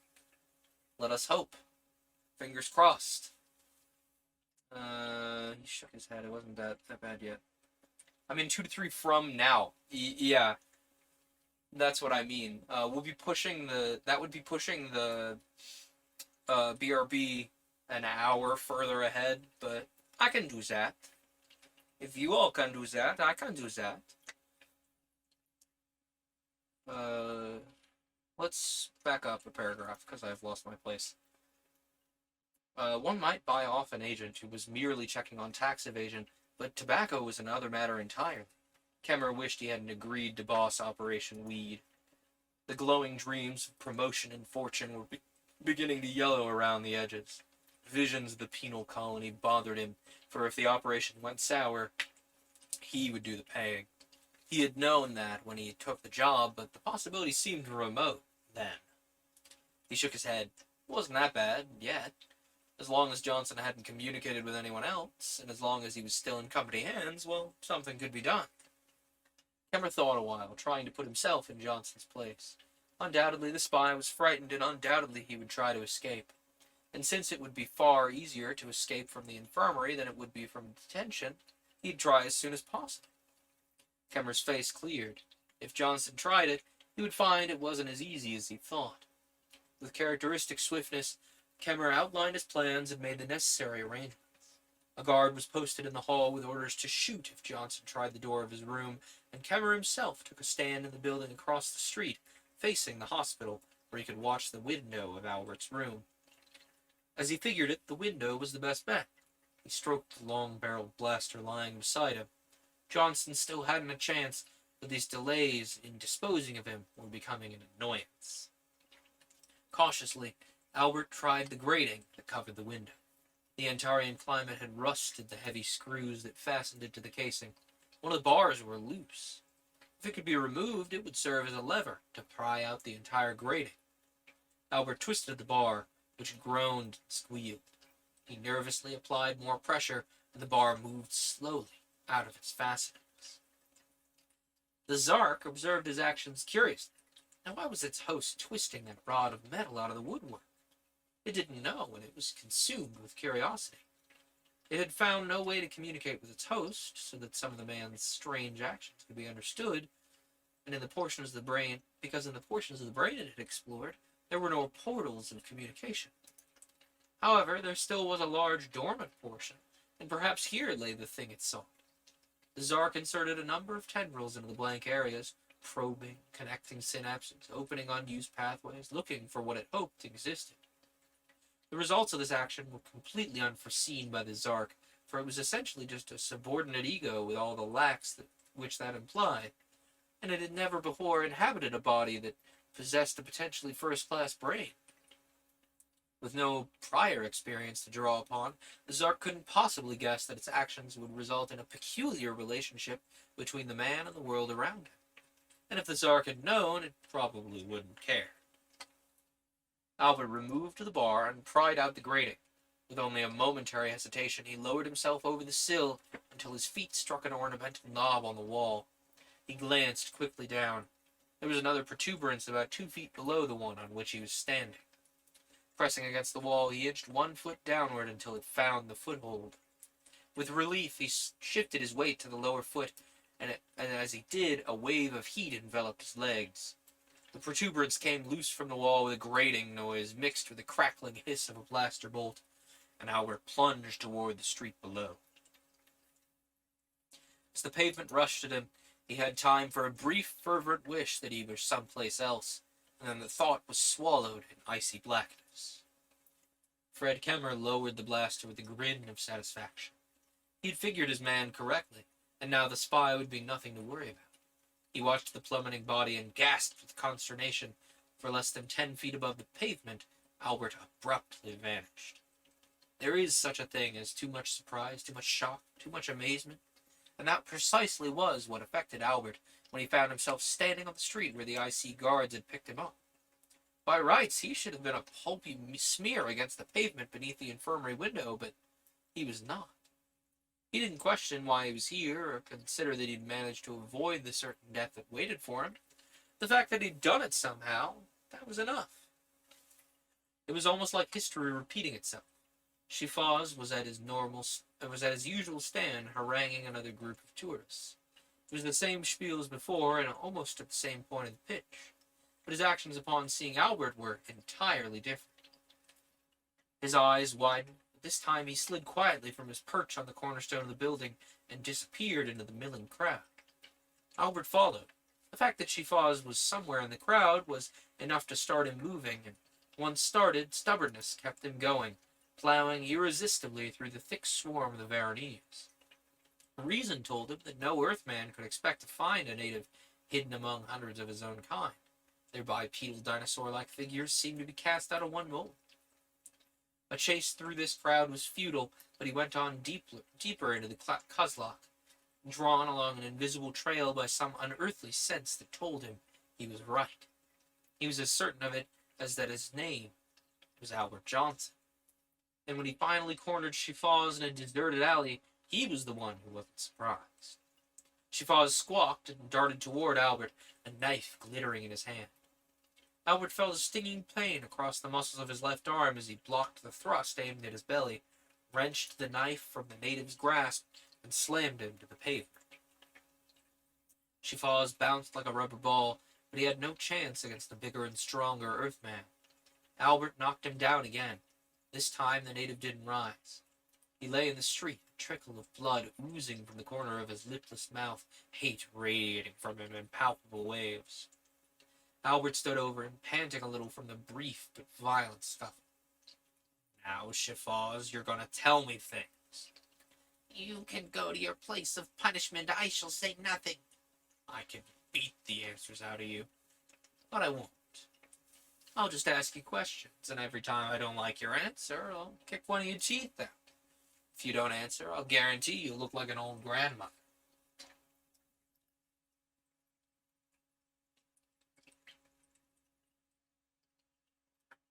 Shifaz turned a paler green. To lose one's teeth was a punishment reserved only for the females. He'd be a thing of mockery and laughter. But there were worse things than losing teeth or face. There was such a thing as losing one's life, and he knew what would happen if he betrayed IC. Then he brightened. He could always lie, and this hulking brute of an Earthman wouldn't know, couldn't possibly know. So he nodded with a touch of artistic reluctance. "All right. I'll talk." He injected a note of fear into his voice. It wasn't exactly hard to do. "Where'd you get that tobacco?" "From a farm." That was about the truth. The Earthman probably knew about tobacco, and there was no need to lie yet. "Where is it?"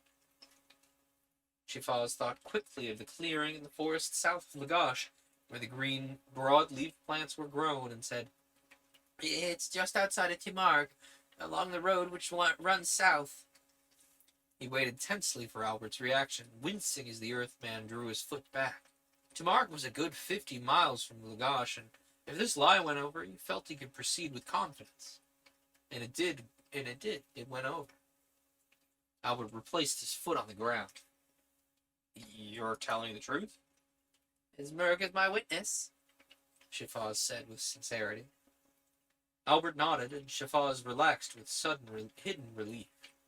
Apparently the man knew that Merg was in the most sacred and respected deity. Apparently the man knew that Merg was the most sacred and respected deity in the pantheon of Antar, and that oaths based upon his name were inviolable. But what the Scaleless didn't know that this applied to Antarians only.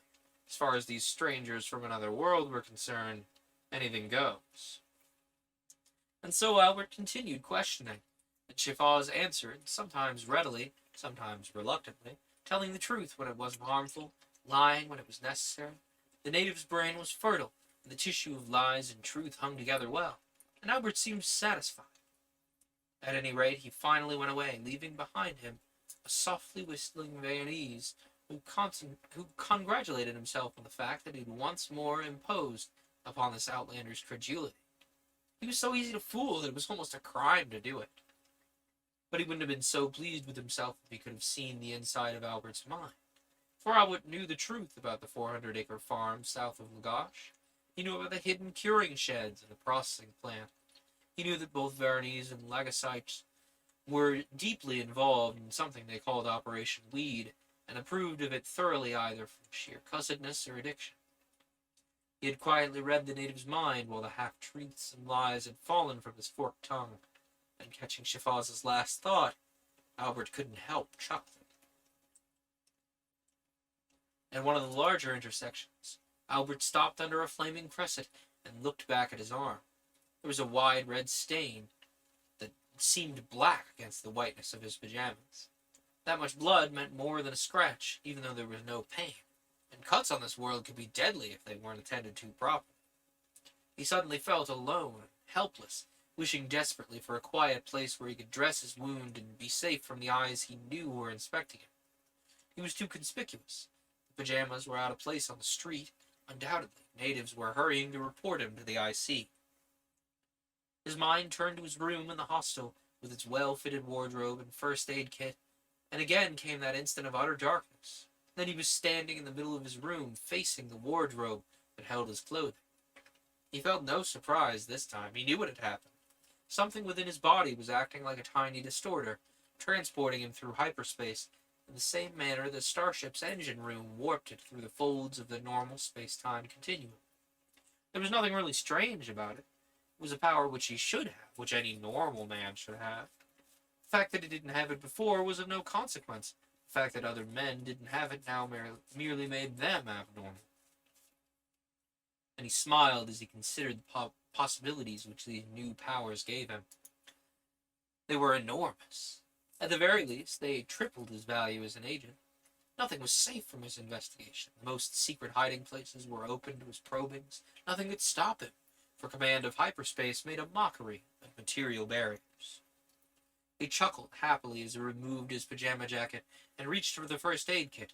From the gash in his sleeve, there should be a nasty little cut underneath, and it startled him a little that there was no greater amount of hemorrhage. He cleaned off the dried blood and found nothing. Nothing underneath, except a thin, red, bloodless line that ran halfway around his arm. It wasn't even a scratch. Yet he had felt Shifaz's blade slice into his flesh. He knew there was more damage than this. The blood and the slashed sleeve could tell him that, even if he didn't have the messages of his nerves. Yet now there was no pain, and the closed scratch certainly wasn't the major wound he'd expected. This was very strange, a fact which he'd had no explanation for. Albert frowned. Maybe this was another facet of the PSI factors that suddenly became his. PSI? Psi? I'm going to say psi. It's easier than spelling it every time. He wondered where they'd come from. Without warning, he'd become able to read minds with accuracy and do an effective job of teleportation. About the only things he lacked to be a well-rounded psi were telekinetic powers and precognition. His frown froze on his face as he became conscious of a sense of unease. They were coming down the hall. 2 IC guardsmen. He caught the doubt and certainty in their minds. Doubt that he'd be in his room, certainty that he would ultimately be caught, for on Antar there was no place for an Earthman to hide. Albert slipped into the first suit that came to hand, blessing the seam tabs that made dressing a moment's work. As the guards opened the door, he visualized the spot on the Lagash Road where he'd encountered the Bandersnatch. It was easier than before. He was standing in the middle of the road, the center of the surprised attention of a few travelers, when the guards entered his room. The bright light of Antar's golden sky came down from a cloudless yellow day. I did that backwards. Let's try again. The bright light of Antar's golden day came down from a cloudless yellow sky. In the forest strip ahead, Albert could hear a faint medley of coughs, grunts, and snarls as the lesser beasts fed upon the remains of yesterday's garbage. Albert moved down the road, ignoring the startled natives. This time he wasn't afraid of meeting a Bandersnatch, or anything else, for he had a method of escape that was foolproof. Lagash was some 30 miles ahead, but in the lighter gravity of Antar, the walk would be stimulating, rather than exhausting. He went at a steady pace, occasionally turning his glance to the road, impressing sections of it upon his memory, so that he could return to them via teleport if necessary. He found that he could memorize with perfect ease. Even the positions of clumps of grass and twigs were remembered with perfect clarity and minute detail. The perfection of his memory astonished and delighted him. The Zark felt pleased with itself. Although it had never dreamed of the potential contained in the host's mind, it realized that it was responsible for the release of these weird powers, and it enjoyed the new sensations. It was eager for more. If partial probing could achieve so much, what was the ultimate power of this remarkable mind? Zark didn't know, but like a true experimenter, it was determined to find out. So it probed deeper, opening still more pathways and connecting more synapses with the conscious brain. It was routine work that could be performed automatically, while the rest of the Zark enjoyed the colorful beauty of the Antarian scenery. With the forest left quickly behind him, Albert walked through gently rolling grassland dotted with small farms and homesteads.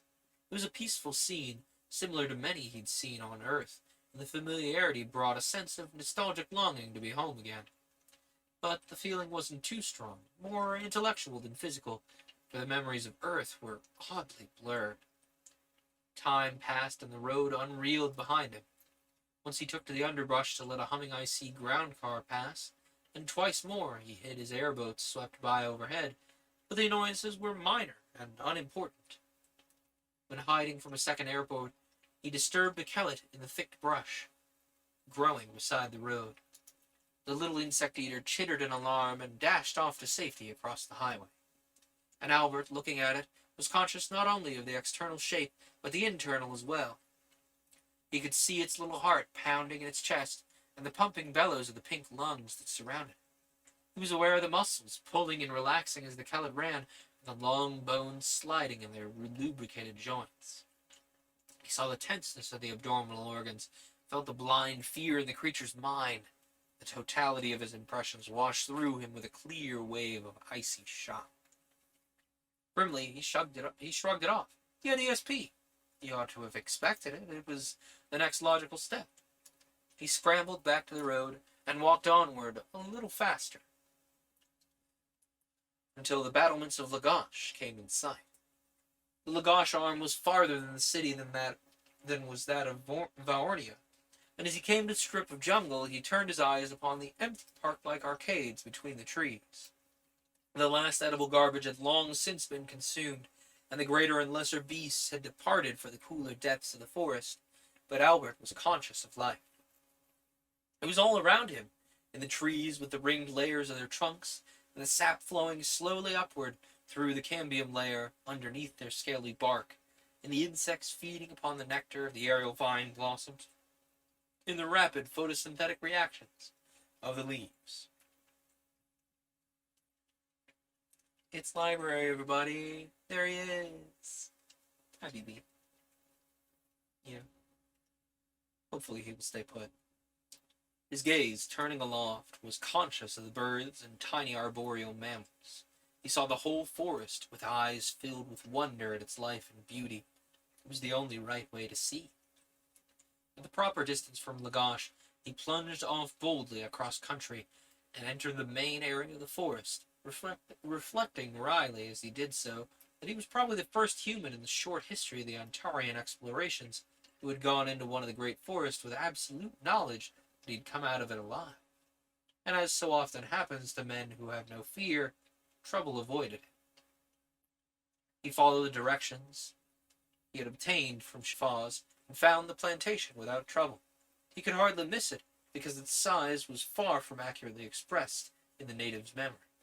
Skillfully concealed beneath an overhanging network of aerial vines whose camouflage made it invisible from the air, concealing the tobacco plants from casual detector search, the plantation extended in row upon narrow row, the irregular strips of fields separated by rows of trees from which the camouflage was hung.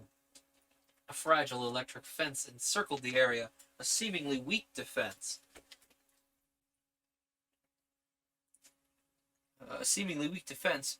But one through even which the greatest Antarian beast would not attempt to pass.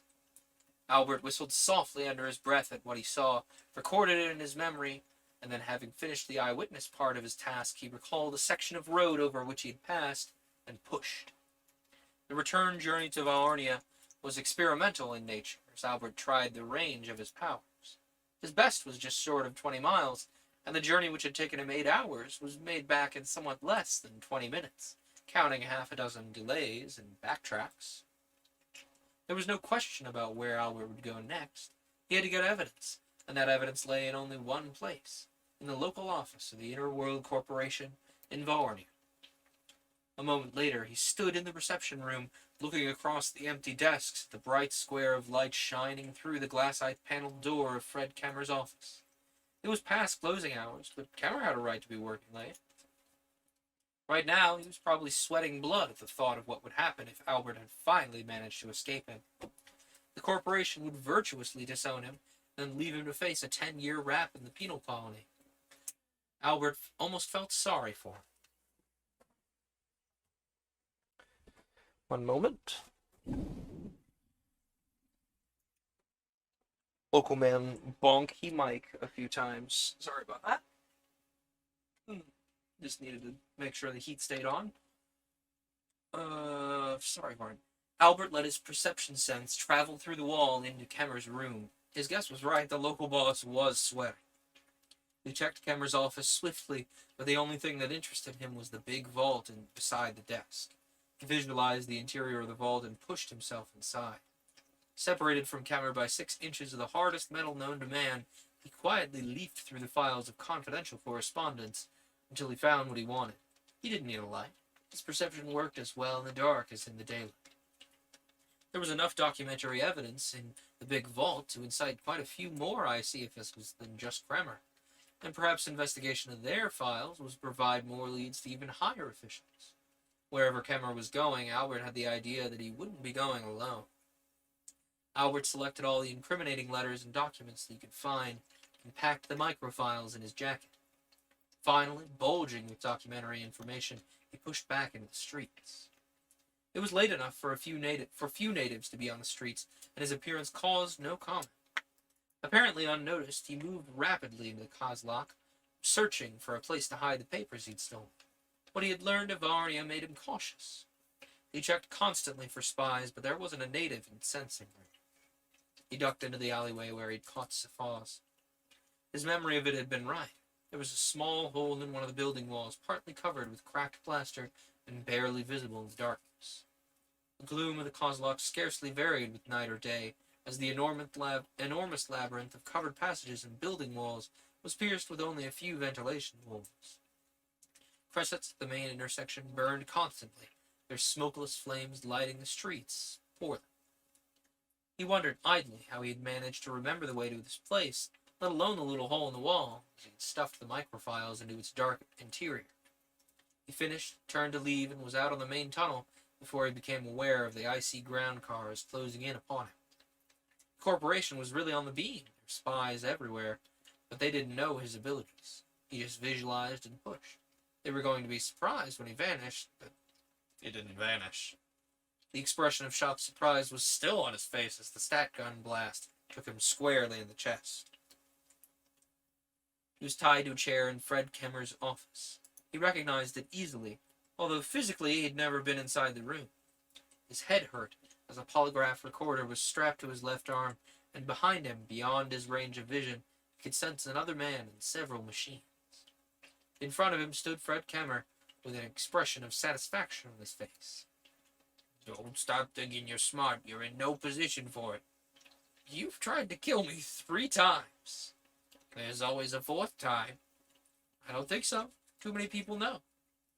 Precisely my own conclusion. But there are other ways. Brainwashing's a good one. That's illegal. Besides, So what? It's an illegal universe. Albert probed urgently at the IC man's mind, hoping to find something he could turn to his advantage, but all he found were surface thoughts. Satisfaction at having gotten the spy where he could do no harm, plans for turning Albert into a mindless idiot, thoughts of extracting information, all of which had an air of certainty that was unnerving. Albert had badly underestimated him. It was high time to leave here if he could. Albert visualized an area outside Vornia, and as he tried to push, a machine hummed loudly behind him. He didn't move. It was a mistake, Albert thought worriedly. I'm not going anywhere, and he knows I'm scared. It won't do you any good. Didn't take too much brains to figure out you'd be using hyperspace in those disappearing acts. There's an insulating field around the chair that'd stop a space yacht. He leaned forward. Now, what are your contacts? Who gave you the information on where to look? Albert saw no reason to hide it, but there was no sense in revealing anything. The patrol had sent word of his arrest by now, and should be any minute. It was as though Kemmer had read his mind. Don't count on being rescued. I stopped the patrol report. Kemmer paused, obviously enjoying the expression on Albert's face. You know, there's a peculiar fact about nerves, maybe you don't. A stimulus sets up a brief neural volley, lasting a 100th of a second. Following that comes a period of refractivity, lasting about 1/10 of the time, while the nerve repolarizes, and then immediately after repolarization, there's an extremely short period of hypersensitivity. Oh, what's that got to do with me? You'll find out if you don't answer promptly and truthfully. I got you on your arms connected to a polygraph. You want to make a statement? Albert shook his head. He was conscious of a brief pain in one finger, and the next instant someone tore the finger out of his hand with red-hot pincers. He screamed. He couldn't help it. His punishment was beyond agony. "Nice, isn't it?" Kemmer asked as Albert looked down at his amputated finger that was still remarkably attached to his hand.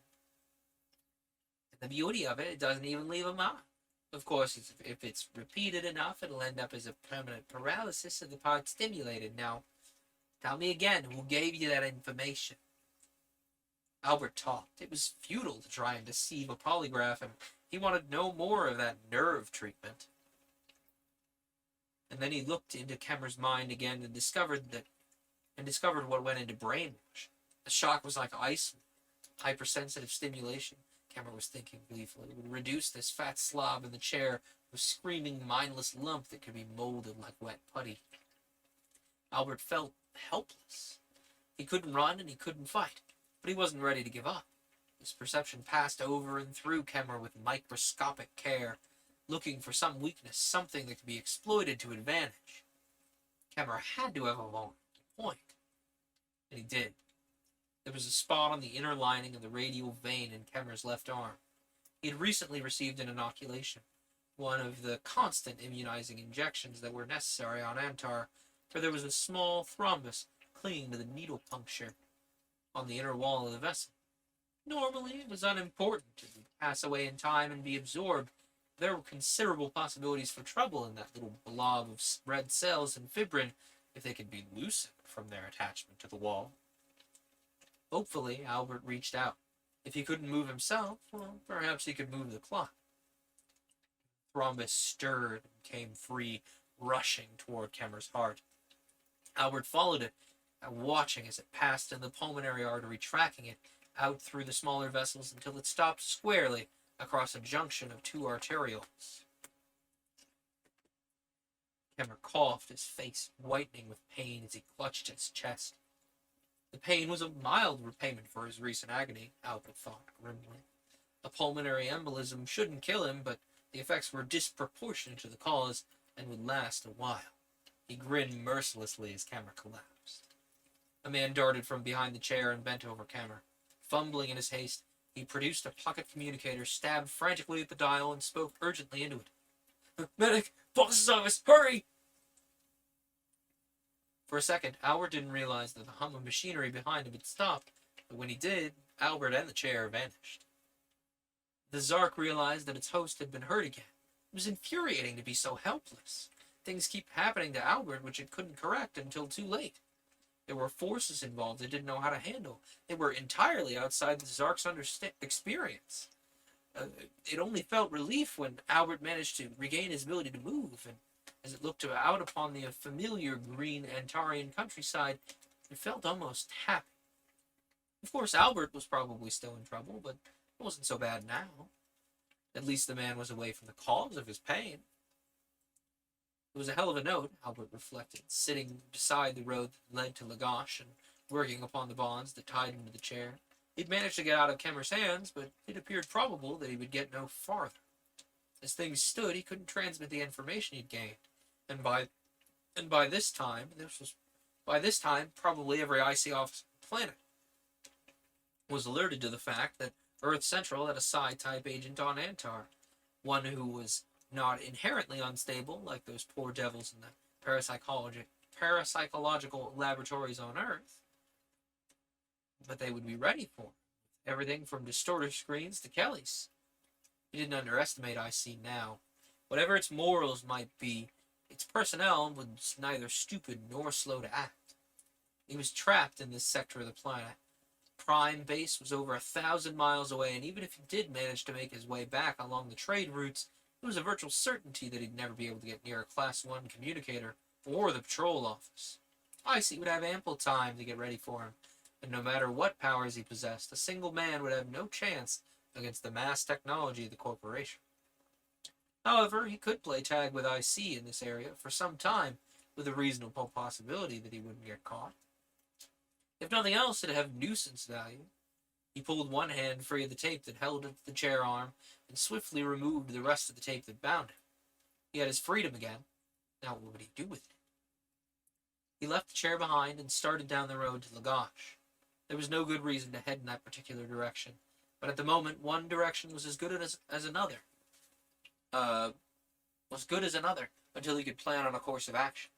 His brain felt oddly fuzzy. He didn't realize that he'd reached the end of his strength until he dropped into the roadway. To compensate for the miserable job it had done in protecting him from poison and neural torture, the Zark had successfully managed to block hunger and fatigue pains until Albert's overtaxed body could stand no more. He realized its error after Albert collapsed. Sensibly, it did nothing. Its host had burned a tremendous amount of energy without replenishment, and he needed time to rest and draw upon less available reserves, and to detoxify and eliminate the metabolic poisons in his body. It was late that afternoon before Albert recovered enough to take more than a passing interest in his surroundings. He had a vague memory of hiring a DAC cart driver to take him down the road. The memory was apparently correct. He was lying in the back of a cargo cart, piled high with short pieces of cane. The cart was moving at a brisk pace, despite the apparently leisurely movements of the DAC between the shafts. The ponderous 10-foot strides ate up distance. He was conscious of a hunger that was beyond discomfort, and a thirst that left his mouth dry and cottony. It was as though he hadn't eaten or drank for days.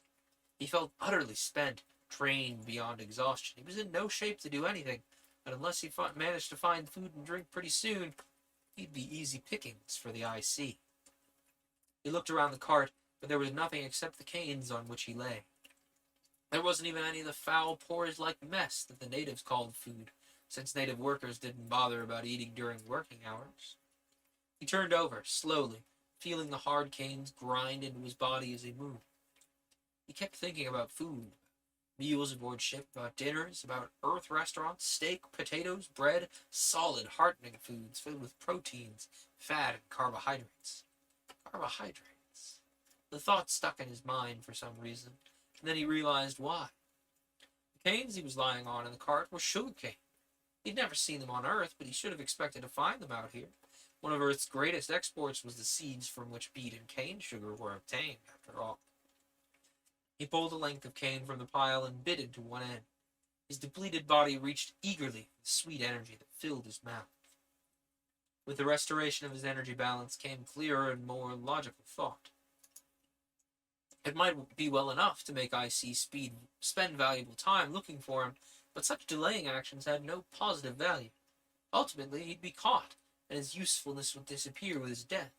But if he could get word to the patrol, this whole business could be smashed.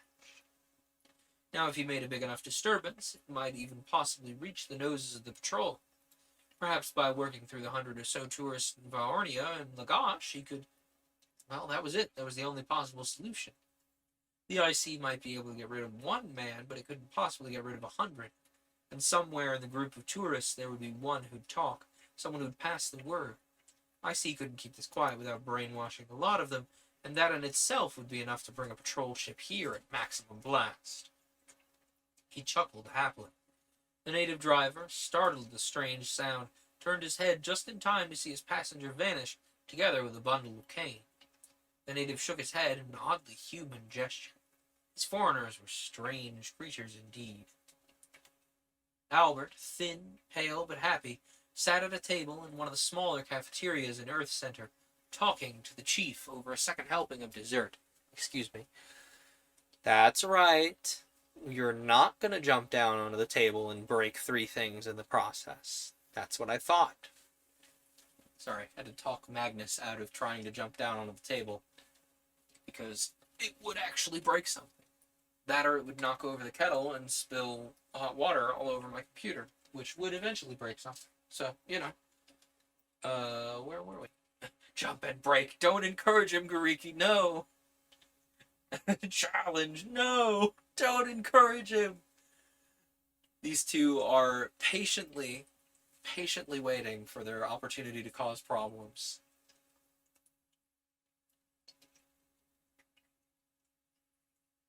And I appreciate their patience, because they're usually not nice enough to show me that. Anyway, Albert, thin, pale, but happy, sat at a table in one of the smaller cafeterias in Earth Center, talking to the chief over a second helping of dessert. Achievement unlocked. Electrocute streamer. No, do not allow them to unlock that achievement. That sounds awful. The fearful energy drain of Esper activity, combined with the constant dodging to avoid IC hunting parties, had made him a gaunt shadow. But he had managed to survive until a patrol ship arrived to investigate the strange stories told by tourists of a man who haunted the towns of Lagash and Viornia and the road between. That's all there was to it, sir. Once I figured out that not even IC could get away with mass murder, it was easy.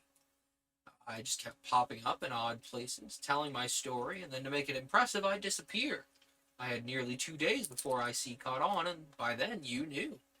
The only trouble was getting enough to eat. Practically starved before the patrol arrived. I expect that we owe quite a few farmers and shopkeepers reparations for that food I stole. They'll be paid, providing they present a claim, the chief said. There's one thing about all this that bothers me. I know you had no psi powers when you left Earth on this mission. Where'd you get them? I don't know, he said. Unless they were latent and developed in Antar's peculiar climatic and physical conditions, or maybe it was the shock of the meeting with the Bandersnatch. All I'm sure of is that I didn't have any until after that meeting with Shafaz. Well, you certainly have them now. The parasite boys are hot on your tail, but we've stalled them off. Thanks. I don't want to imitate a guinea pig. We owe you at least that for getting the case against IC. Even their shysters won't be able to wiggle out of this one. The chief smiled. It's nice to have those lads where they can be handled for a change. They do need a dose of applied conscience. The government also owes you a bonus and a vote of thanks. I'll appreciate the bonus, Albert said as he signaled for the waitress. Recently, I can't afford my appetite. It's understandable. You've lost nearly 80 pounds. Wonder if I'll ever get him back, Albert muttered as he bit into a third dessert. The chief watched enviously. I wouldn't worry about that. Just get your strength back. There's another assignment for you, one that'll need your peculiar talents. I'll be seeing you. My ulcer can't take your appetite anymore. And he walked away. Inside Albert, the Zark alerted. A new assignment. That meant another world, new sensations. Truly, this host had been magnificent. It had been a lucky day when he'd fallen in running for the Bandersnatch. The Zark quivered with delight, and this time Albert felt it. Turning his perception inward to see what might be wrong, he saw the Zark for the first time. For a second, a wave of repulsion swept through his body, but as he comprehended the extent of that protoplasmic mass, so inextricably intertwined with his own, he realized that this thing within him was the reason for his new powers. There could be no other explanation. And as he searched farther, he marveled. Zark was unspecialized in a way that he'd never imagined. An amorphous aggregation of highly evolved cells that could imitate normal tissues in a manner that would defy ordinary detection. It was something at once higher and yet lower than his own flesh, something more primitive, yet infinitely more evolved. The Zark had succeeded at last. It had established communication with its host. Answer me, parasite. I know you're there, and I know you can answer. The Zark gave the Protean equivalent of a shrug. If Albert only knew how it had tried to communicate. No, there was no communication between them. Their methods of thought were so different there was no possible rapport. It twitched, and Albert jumped. And for the first time in its long life, the Zark had an original idea. It moved a few milligrams of its substance to Albert's throat region, and after a promontory glottal spasm, Albert said very distinctly and quite involuntarily, Okay, all right, I'm here. Albert froze with surprise, but when the shock passed, he laughed. Well, I asked for it, but it's like the story about the man who talked to himself and got answers. Not exactly a comforting sensation. I'm sorry, I don't wish to cause discomfort. Oh, you pick a poor way to keep from doing it. It was the only way I could figure to make contact with your conscious mind, and you desired that I communicate. I suppose you're right, but it's nice to know that I have a guardian angel. I'd have felt better about it if you had white robes and wings and were hovering over my shoulder. I don't understand. was trying to be funny, you know. I never thought of trying to perceive myself. I wonder why. I guess because none of the medical examinations showed anything different from normal. I was always afraid that you might suspect before I could tell you. It was an obvious line of reasoning, and you are an intelligent entity, the most intelligent that I have ever inhabited. It is too bad that I shall have to leave. I have enjoyed being with you. Who said anything about leaving? You did. I could feel your revulsion when you became aware of me. It wasn't nice, but I suppose you can't help it. Yours is an independent race, one that doesn't willingly support. The voice hesitated as though searching for the proper word. Fellow travelers. Albert grinned. There are historical precedents for that statement, but your interpretation isn't quite right. I was surprised. You startled me. He fell silent, and the Tsar, respecting the activity of his mind, forbore to interrupt. Albert was doing some heavy thinking about the Zark. Certainly it had protected him on Amtar, and with equal certainty it must have been responsible for the psi powers he possessed. He owed it a lot, for without its help he wouldn't have survived. There was only one thing wrong. Sexless though it was, the Zark must possess the characteristics of life, since it was obviously alive. And those characteristics were unchanging throughout the known universe. The 4 vital criteria defined centuries ago were still as good as they are today, as they were then. Growth, metabolism, irritability, and reproduction. Despite its lack of sex, the Zark must be capable of producing others of its kind. While he didn't mind supporting one fellow traveler, he was damned if he'd support a whole family. That need never bother you. As an individual, I am very long-lived and seldom reproduce. I can, of course, but the process is quite involved. Actually, it involves making a twin out of myself, and it's not necessary. Besides, there cannot be 2 Zarks in one host. My offspring would have to seek another. Do they have your powers? Of course, they would know all I know. A Zark's memory is not concentrated in specialized tissue like your brain. A light began to dawn in Albert's mind. Maybe this was the answer to the corporate conscience that he was wishing for so wistfully on Antar. Does it bother you to reproduce? It is annoying, but not painful. Nor would it be too difficult after a pattern was set in my cells. Why do you ask this? The thought just occurred to me that there are quite a few people who could use a Zark. A few of the more honest folks would improve this confederation's moral tone if they had the power, and certainly psi powers in law enforcement would be unbeatable. Then you would want me to reproduce? It might be a good idea if we can find people who are worthy of Zarks. I could check them with my telepathy. Perhaps we might. Let me warn you. While this sounds all very fine, there are difficulties, even with a host as large as yourself. I shall need more energy than your body has available in order to duplicate myself. It will be hard for you to do what must be done. What's that? Eat great quantities of high-energy foods. Shuddered at the thought of Albert overloading his digestive tract any more than he had been during the past week. But Albert's reaction went to prove that while their relationship was physically close, mentally they were still far apart. Albert, the Zark noted in astonishment, didn't regard it as an ordeal at all. That was a good one. I really liked that. I might do something similar in like a Monster of the Week game I'm planning on running. That was a good one. Wow. What a find.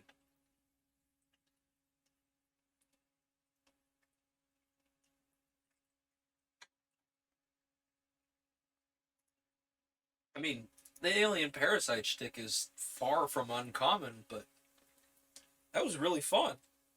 And like it just started out as like a kind of, oh yeah, standard alien guy on an alien planet thing, and then it was like surprise, intrigue. All right, let's move on to the radio planet, and see how much we have available to read in the radio planet. Come on, you can do it. Open the book. There we go. Okay, let me... Oop, there's 2 of them. We only need 1 of them, thank you. Let me fix this. I need to actually fix that. Alright, up next is The Radio Planet by Ralph Milne Farnham.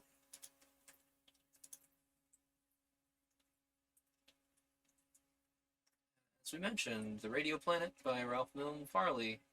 This one looks much longer than the other 2 that I've had, so it should sustain us for the remainder of the stream.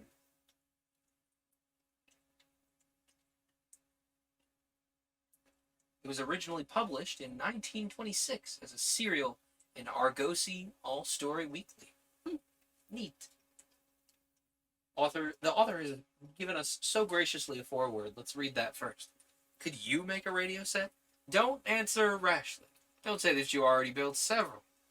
For note that we did not ask whether you could assemble a set from parts already manufactured by others, but whether you could build the whole set yourself from the ground up. That means making every part you require. The vacuum tubes, the acid in the batteries, the wire, the insulation.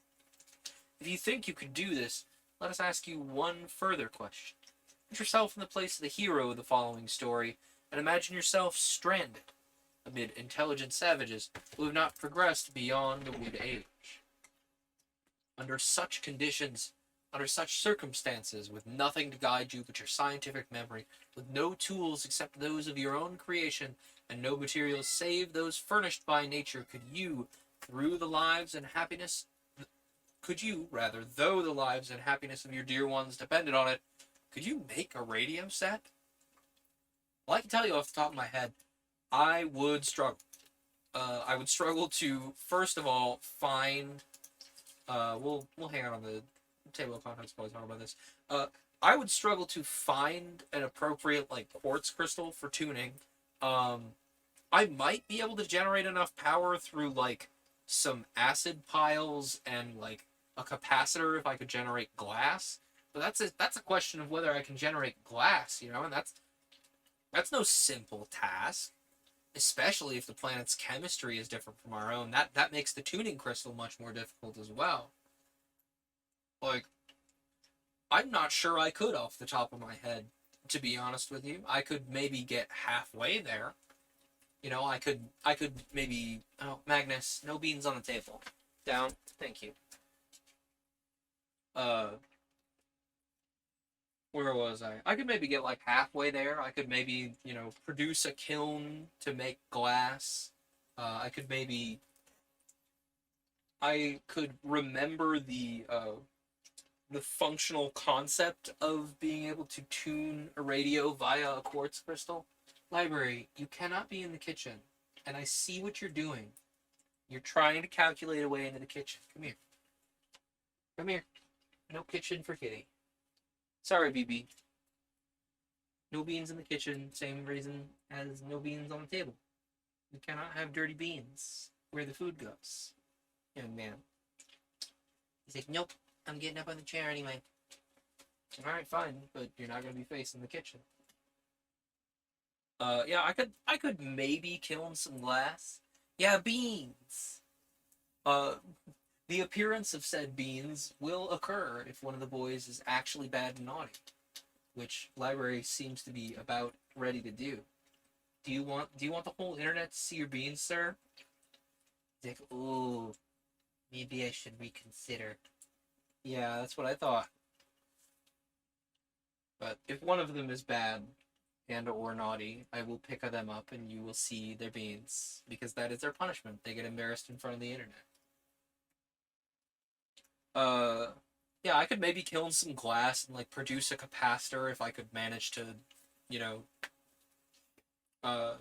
acquire some metallic ore of some kind, maybe. But it would take me, the levels of industrial progress I would have to make to produce the various pieces that I need would be incredibly difficult. Fullering/dyeing wire would be super hard. Generating said wire out of just raw ore would be incredibly difficult. actually generating that acid pile for power that I mentioned earlier would be super difficult. I might be able to make a rudimentary radio if I manage to remember everything correctly and are incredibly lucky in every step of the process, but not a good enough radio to get me off of some planet. I'd just be blasting very faint radio signals in every direction, I think. But who knows? If I'm in a situation if I'm in a situation that everyone is spacefaring enough to have been able to drop me on this planet, they might actually be able to detect that. What's up, Magnus? He's yelling. What's the deal? What's the issue? Have you detected some ghosts? He's burying the food. He's got concerns. Anyway, let's get into the radio planet. Now that we've considered our ability to produce a radio from scratch. Chapter 1. It's too bad that Miles Cabot can't see this, I exclaimed as my eye fell on the following item. Signals from Mars fail to reach Harvard. Cambridge, Massachusetts, Wednesday. The Harvard College radio station has been for several weeks. The Harvard College radio station has for several weeks been in receipt of fragmentary signals of extraordinarily long wavelength, Professor Hammond announced yesterday.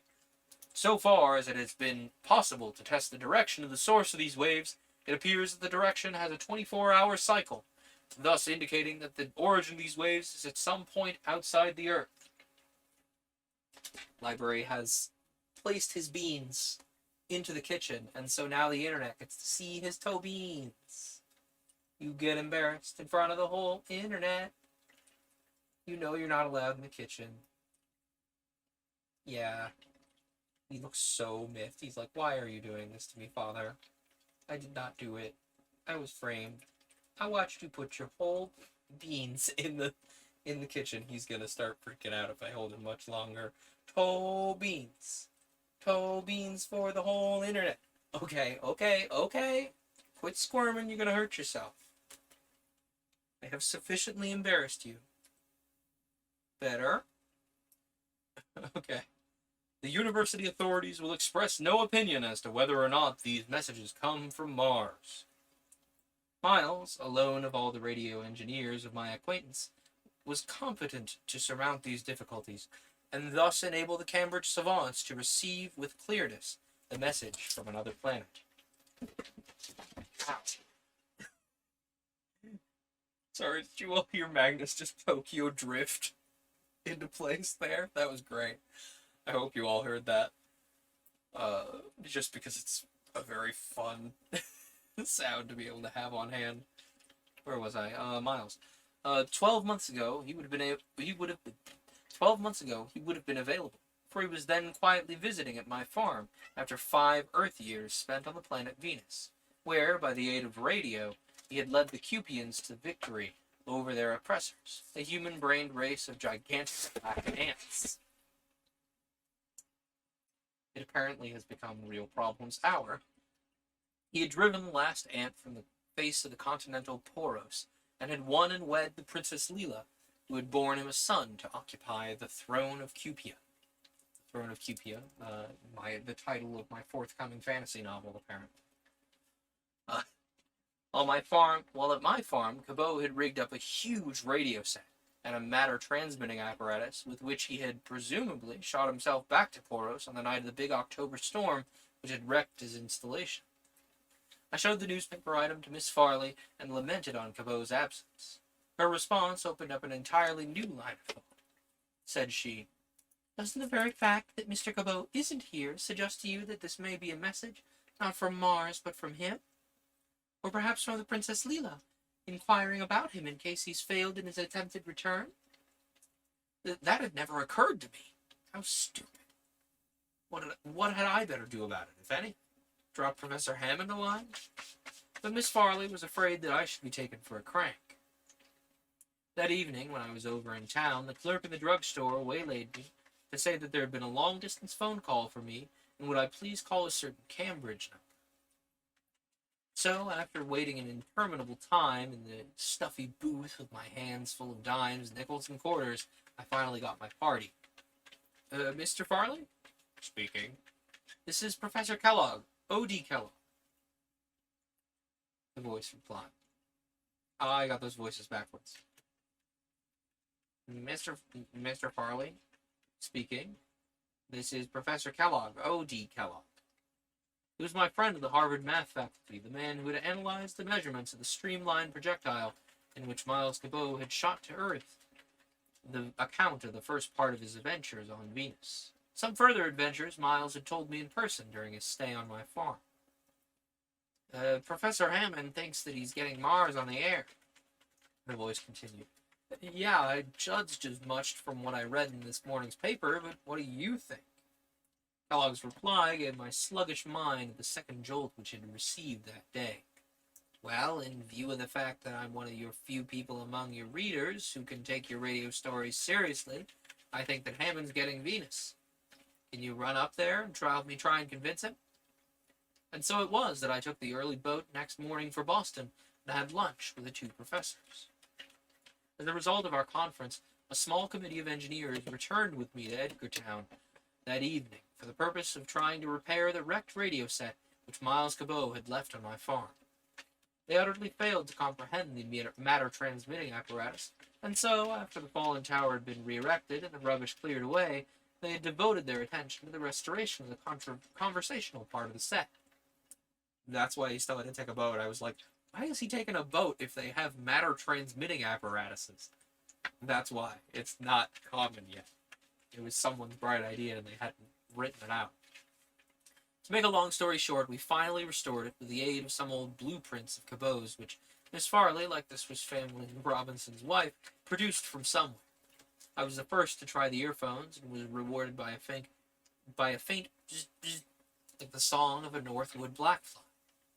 In conventional radioese, I repeated the sounds to the Harvard group. Da dit da dit, da da dit da, da dit da dit, da da dit da, da dit da dit, da dit da, da dit dit dit, da dit dit, or da dit dit da dit dit da da da dit dit da dit dit da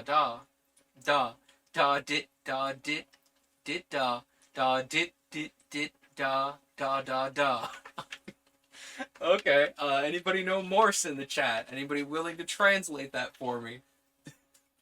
That would, I agree, remix. Hi Raz, glad to see you here.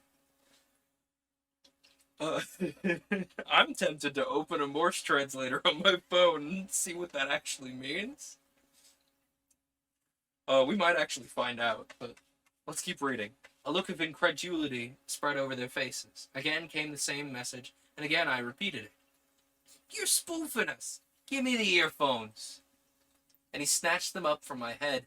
Adjusting them on his own, he spelled out to us CQ, CQ, CQDE, CABOT, CABOT, CABOT. Okay. Apparently that's what that Morse was. I need to learn Morse. It feels like one of those skills that would be really handy for books like this. Where was I? Seizing the big leaf switch, he threw it over. The motor generator began to hum. Grasping the key, the Harvard engineer ticked off into space. Cabot, Cabot, Cabot, D-E. Station a call letter, he hurriedly asked me. Yes, 1XXB. 1XXB, continued the ticking K. Interplanetary communication was an established fact at last. And not with Mars, after all these years of scientific speculations. But what meant more to me was that I was again in touch with my classmate Miles Standish Cabot, the radio man. The next day, a party of prominent scientists, accompanied by a telegrapher and 2 stenographers, arrived at my farm. During the weeks that followed, there was recorded Miles' own account of the amazing adventures on the planet Venus, or Taurus as the inhabitants call it, which befell him upon his return. After his brief visit to the Earth, I've edited those notes in the following coherent story. Oh no, you're right, Kebo. Cabo, you you have the same name as the last name of the main character of this book. It's gonna be an adventure for you to listen to this. Good luck. Oh boy. What a what an opening scene, by the way. I don't know that I could generate a I don't know that I could generate a Morse radio. Like I know you're basically just opening and closing a circuit and using the frequency bursts that are generated, but like I don't know that I could get a Morse to work. Like first of all, a Morse to work wirelessly. I don't know the operating principle there, but also like I don't know that I could get a Morse to work powerfully enough to get from here to half a mile that way, let alone all the way from Venus. Which, that would actually be, that's kind of interesting. You know, it's like, if the EMF is, like, how strong of an EMF do you have to pulse outward to get to Earth from Venus? It can be no small volume of electricity, right? And, like, because EMF is not exactly, like, even broad spectrum EMF blasts, like, coming out of, like those that come out of a Morse switch, don't penetrate all that far through like rock and stuff, so you could only get messages through during certain alignments, right? Without some kind of reflectionary array. Anyway, I'm getting way too into the weeds on the science on this. I'm sure someone has had this exact thought several hundred times. Let's keep reading, right? Yeah, we've got time. Chapter 2, Too Much Static. Miles Cabot had returned to the Earth to study the latest developments of modern terrestrial science for the benefits of the Cupian nation. He was the regent of Cupia during the minority of his baby son, King Q the 13th. The loyal Prince Toran occupied the throne in his absence. The last of the Ant-Man and their ally, the renegade Cupian Prince Yuri, had presumably perished in an attempt to escape by flying through the steam clouds which completely hem in continental Poros. What lay beyond the boiling seas no man knew. So they know Venus is a boiling gaseous hellscape, but they're still setting something on Venus.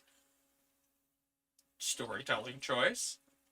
Honestly, I would probably do the same. It's like, oh no, there's secretly a continent on Venus that has been hardied. There's a gap in the clouds that's permanently there, like the hexagon on Saturn. Anyway. During his stay on my farm, Cabot had built the matter-transmitting apparatus with which he had shot himself off into space on that October night which he had received the message from the skies. SOS, Lilia.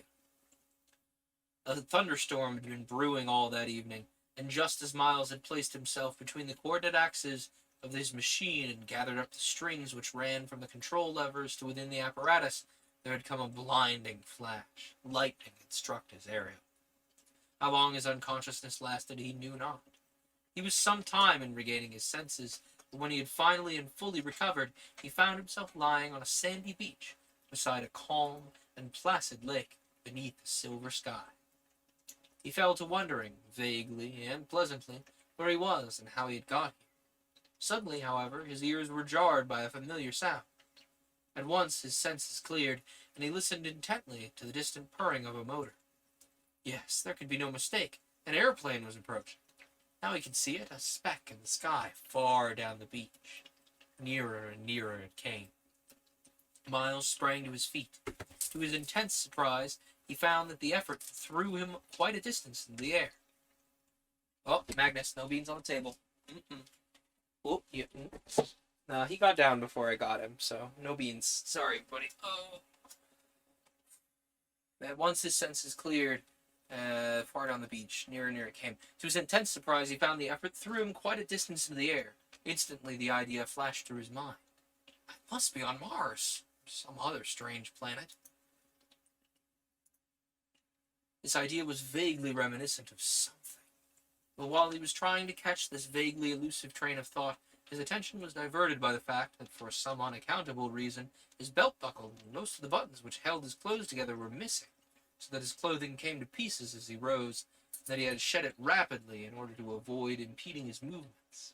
He wondered at the cause of this, but his speculations were cut short by the alighting of the plane 100 yards down the beach.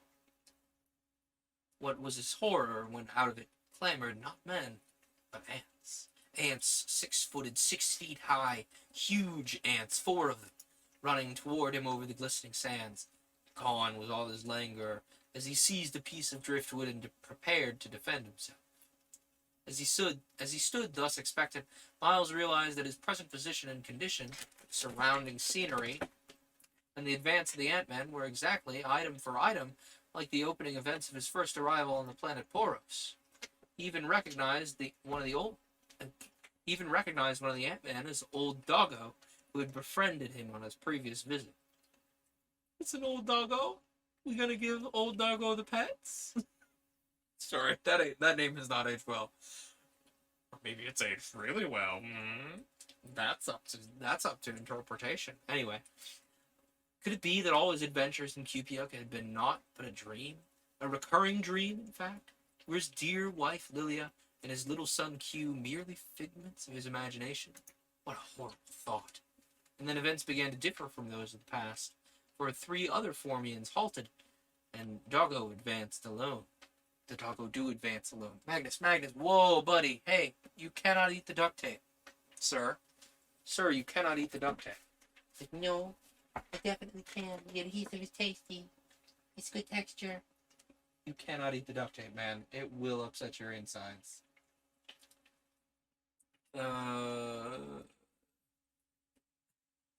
That is exactly what he's thinking. He's thinking, I can and I will. Yeah, and I don't want to pay your vet bill when you develop a filibuster. So I'm gonna keep you from doing it. Where was I? Doggo advanced alone. By the agitation of the beast's antennae, the Earthman could see that it was talking to him. But Miles no longer possessed the wonderful electrical headset which he'd contrived and built during his previous visit to the planet, so as to talk with Cupians and Formians, both of which races are earless and converse by means of radiations from their antennae. So he picked up 2 sticks from the beach and held them projecting from his forehead, then threw them to the ground with a grimace disgust and pointed to his ears. Doggo understood and scratched with his paw in Cupian shorthand on the silver sands the message, Miles Cabot, you are our prisoner. What? Again? Then made a sign of submission. He dreaded the paralyzing bite which the Formians usually administer to their victims, which he had twice experienced in the past, but fortunately it was not now forthcoming. The other 3 ants kept away from him as Doggo led him to the beached airplane, and soon they were scuttling along beneath silver skies, northward as it later turned out. Far below them were silver-green fields and tangled tropical woods interspersed with rivulets and little ponds. This was Cupia, his Cupia. He was home once more, back again upon the planet which held all that was dear to him in 2 worlds. His heart glowed with the warmth of homecoming. What mattered it that he was now a prisoner in the hands, or rather claws, of his old enemies, the Formians? He had been their prisoner before, he had escaped. Once more he could escape, and rescue the Princess Leela. Poor girl, how eager he was to reach her side and save her from that peril, whatever it was which had caused her to flash the SOS 100 million miles across the solar system from Poros to our Earth. He wondered what could have happened in Cupia since his departure only a few sancths ago. I assume sancths are like Venan months? Oran months, maybe? How was it that the Ant-Man had survived their airplane journey across the boiling seas? What had led them to return? Or perhaps these ants were a group who had hidden somewhere, and this had escaped the general extermination of their race? That was a terrible read on that sentence. I'm going again. Or perhaps these ants were a group who had hidden somewhere, and thus had escaped the general extermination of their race. In either event, how had they been able to reconquer Cupia? And where was their former leader, Yuri, the renegade Cupian prince? Cupian prince, rather. These and 100 other similar questions flooded up in the Earthman as the Formian airship carried him a captive through the skies. He gazed again at the scene below, and now noted one difference from the accustomed Peruvian landscape, for nowhere ran the smooth concrete roads which bear the swift two-wheeled curhuls of the Cupians to all parts of their continent. What uninhabited portion of Cupia could this be, over which they were now passing? Turning to Doggo, Miles extended his left palm and made a motion as though writing on it with the thumb and forefinger of his right hand. But the Ant-Man waved a negative with one of his forepaws. It was evident that there were no writing materials aboard the ship. Miles would have to wait until they reached their landing place, for doubtless they would soon hover down in some city or town, though just which one he couldn't guess, as the whole country below was wholly unfamiliar. Finally, a small settlement loomed ahead. It was the familiar style of toy building block architecture affected by the Ant-Man, and from its appearance was very new. On its outskirts, further building operations were actively in progress. Apparently, a few survivors of the accursed race of Formians were consolidating their position and attempting to build up a new empire in some out-of-the-way portion of the continent. As the Earthman was turning these thoughts over in his mind, the plane softly settled down upon one of the flat roofs, and its occupants disembarked. 3 of the ants advanced menacingly toward Miles, but Doggo held them off. Then all of the party descended down one of the ramps to the lower levels of the building. Narrow, slit-like window openings gave onto courtyards, where fountains played and masses of blue and yellow flowers bloomed, amid gray-branched lichens with red and purple twig knobs. It was in just such a garden, through just such a window, that he had first looked upon the lovely blue-eyed, golden-haired Lila, crown princess of Cupia. The Earthman sighed. Where was his beloved wife now? She needed his help, was certain. He must therefore get busy. So once again he made motions of writing on the palm of his left hand with the thumb and forefinger of his right, and this time the sign language produced results, for Doggo halted the procession and led Cabot into a room. It was a plain, bare room, devoid of any furniture except for a small table, for Ant-Man had no use for chairs and couches. The sky outside was already beginning to pinken with the unseen sun. With a sweep of his paw, Doggo indicated that this was to be Cabot's headquarters. Then, with another wave, he pointed to the table, where lay a pad of paper and a stylus. Not a pencil-like stylus, as employed by the Cupians, but rather one equipped with a strap for attaching it to the claw of a Formian. Even so, it was better than nothing. The Earthman seized it eagerly, but before he could begin writing, an ant entered bearing a Cupian toga, short-sleeved and bordered with Grecian wave designs in blue. Miles put on this garment, then quickly filled the sheet with questions. Did you have input, Magnus? I heard a little beep. Did you have things that the stream needed to know about? No, let me clean. Okay, you clean. You get the gunk off your face. His few questions. How is my princess and my son, the baby king? Where come all you Formians whose race I thought I had been exterminated?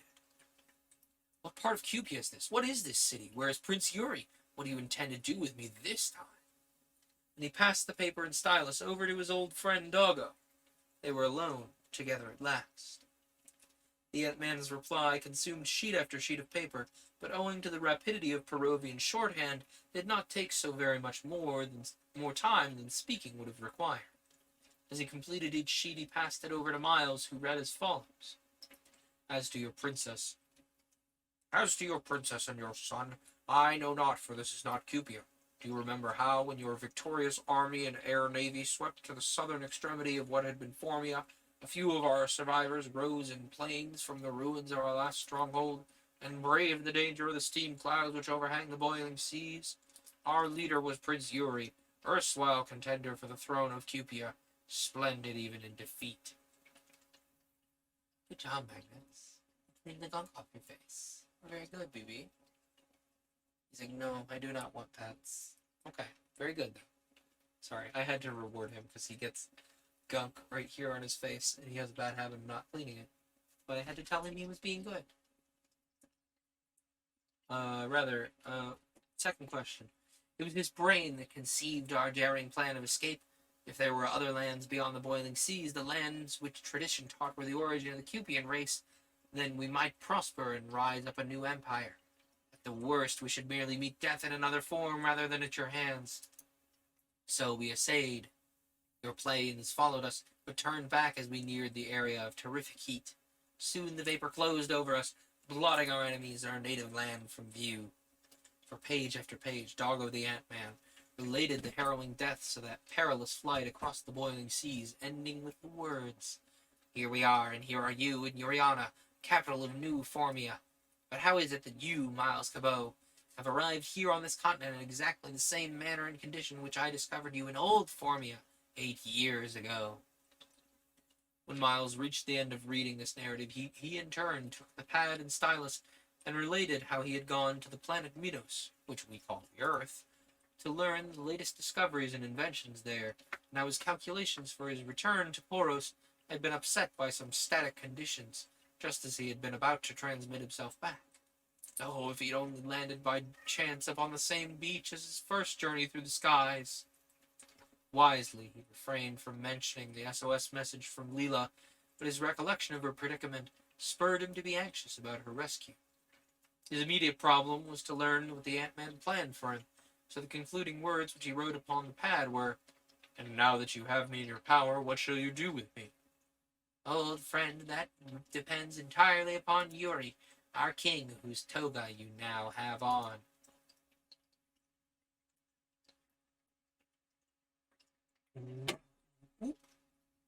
Spilma? Spilma water. It's fine. Definitely not making a mess. This is fine. Just gotta put the mouse down here. Actually, just gonna dry my mouse off here that I spilled water all over. Hooray. Hooray, hurrah. My favorite thing. Love when I enact Spilma. Alright, that'll do. And now my leg is moist. Hooray. Everyone's favorite adjective.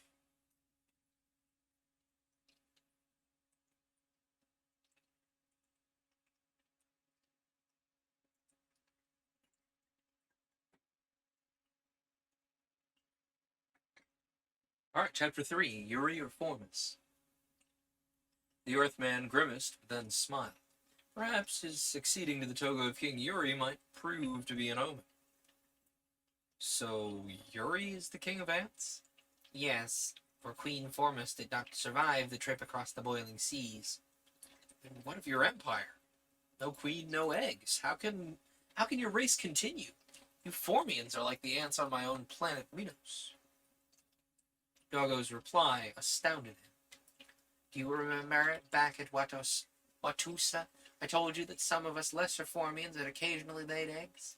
So now behold before you, Doggo, admiral of the Formian Air Navy and a mother of a new Queen Formus. This was truly a surprise. All along, Kevo had always regarded the Formians as mannish, and rightly so. They performed in their own country the duties assigned to men among the Cupians. Furthermore, all Formians, save only the reigning Formus herself, were called by the Perovian pronoun which corresponds to he in English. When Miles had somewhat recovered from his astonishment, he warmly congratulated his friend by patting him on the side of the head, as is Perovian custom. Library, you also cannot eat the duct tape. How about duct tape tasty? Yeah. You can't eat the duct tape and you can't eat the plastic.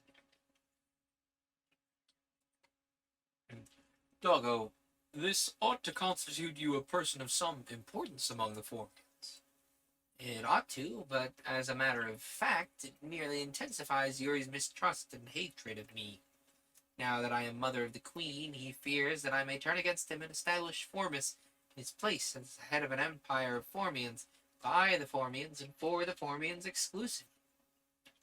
Why don't you? It seemed to him to be a really good idea, and incidentally, a solution of his own. Or rather, incidentally, it seemed to him to be a good idea, and a solution of his own difficulties. Hidalgo wrote in horror, "It'd be treason," and he tore up all the correspondence. It's difficult to inculate the thought of independence in the mind of one reared in an autocracy. The Earthman, however, persisted. How many of the council can you count on, if the interests of Uri should clash with those of Formus? Only one, myself. And again, Duggo tore up the correspondence. Miles tactfully changed the subject. Where's the Archfiend now? We know not. 6 days ago he left us in his airship and flew westward. When he failed to return, we sent out scout planes to search for him. We've been hunting ever since. When we sighted you on the beach this morning, we thought you might be our lost leader. That's why we have landed and approached you. At about this point, the conversation was interrupted by a worker ant who brought food, roast alta and green aphid. With what relish did the Earthman plunge into the feast, his first taste of Peruvian delicacies in many months. Aphid milk came up in another story we read. There was they were nourishing people on aphid milk because they had developed like a life-giving ray. That was one of the analog stories, I think. There must be some there must be some connection there that I'm missing. Does Doggo have beans? Do ants have toe beans? I think they're too busy having exoskeleton to have toe beans. Hariki once again giving voice to the thoughts of Library, who says, "I can and I will." We'll see about that. Anyway, landed and approached you delicacies in many months. That's where during the meal, conversation lagged, owing to the difficulty of writing and eating at the same time. But now Miles Cabot seized his pad and stylus and wrote, "Have you ever known me to fail in any undertaking on the planet Poros? No. Have you ever known me to be untrue to a principle, cause, or a friend? No. Then let us make your daughter queen in fact as well as in name." Yeah, it really is. Kebo, it's so close. It is a very small articulation. Poor Kebo. Get to hear me talk about this guy's last name for this whole book. Rough. It is treason, Doggo wrote in reply, but this time he did not tear up the correspondence. Treason? Miles asked. If he had spoken the word, he would have spoken it with scorn and derision. Treason? Is it treason to support your own queen? What has become of the national pride of the once great Formium? Look, I pledge myself to the cause of Formus, rightful queen of Formium. Formus, daughter of Doggo, what say you? This time, as he tore up the correspondence, Doggo signified an affirmative, and thus there resulted further correspondence. Doggo, can you go to the antenna of the queen? The Ant-Man indicated that he could. If she has inherited any of your character, she will assert herself if given half a chance. So the Pitman-esque conversation continued. Long since had the pink light of Peruvian evening faded from the western sky. The ceiling vapor lamps were lit. The night showed velvet black through the slit-like windows, and still the two old friends rode on. One Miles Standish Cabot, the Bostonian, and Doggo, number 344218, the only really human-like Ant-Man whom Miles had ever known among the once dominant race of Poros. Finally, as the dials indicated midnight, the two conspirators ceased their labors. All was arranged for the coup d'etat. They tore into shreds every scrap of used paper, leaving extant merely the Ant-Man's concluding words. Meanwhile, you are my prisoner. The Doggo then rang a soundless bell, which was answered by a worker ant, whom he inaudibly diverted to bring sufficient draperies to form a bed for the Earthman. These brought, the two friends patted each other a fond good night, and the tired Earthman lay down for the first sleep in which he had had in over 40 Earth hours. It makes me turn my head every time. I don't blame you. It is startlingly close to your username. Anyway, the rest he'd had in over 40 hours. It hardly seemed possible. Night before last, he'd slept peacefully on a conventional featherbed in a little New England farmhouse. Then had come the SOS message from the skies, and here he was now, millions of miles away, through space, retiring on matted silver felting on the concrete floor of a Peruvian anthouse. Such are the mutations of fortune. That's a good quote. Such are the mutations of fortune. With these thoughts, the returned wanderer lapsed into a deep and dreamless sleep. When he awakened in the morning, there was a guard posted at the door. Doggo did not show up until nearly noon, when he rattled in, bristling with excitement. Seizing the pad, he wrote, "Stormy session of the Council of 12. We all agree that you must be indicted for high crimes and misdemeanors, but the great question is as to what we can charge you with. Sorry, I can't assist you. How would it be if I were to slap your daughter's face or something? Or why not try me for general cussedness?" "That is just what we finally decided to do. We shall try you on general principles and let the proper accusation develop from the evidence. At some stage of the proceedings, it will inevitably occur to some member of the council to suggest you be charged with treason to Yuri, whereupon two members... Oh, wait, nope, this is more Doggo. At some stage of the proceedings, it will inevitably occur to some member of the council to suggest you be charged with treason to Yuri, whereupon two members of the council, whom I have won over to the cause of my daughter, will raise the objection that Yuri is not our king. This will be the signal for the proclaiming of Queen Formus. If you will waive counsel, the trial can take place tomorrow." "I'll waive anything. Counsel, immunity, extradition, anything in order to speed up my return to Cupia, where Lilia waits in some dire extremity." "All right." And the conference was at an end. The morrow would decide the ascendancy of Miles Cabot or the Prince Yuri over the new continent. Oh, we've still got time. I'm going to have a little water before we dive into this next chapter, though.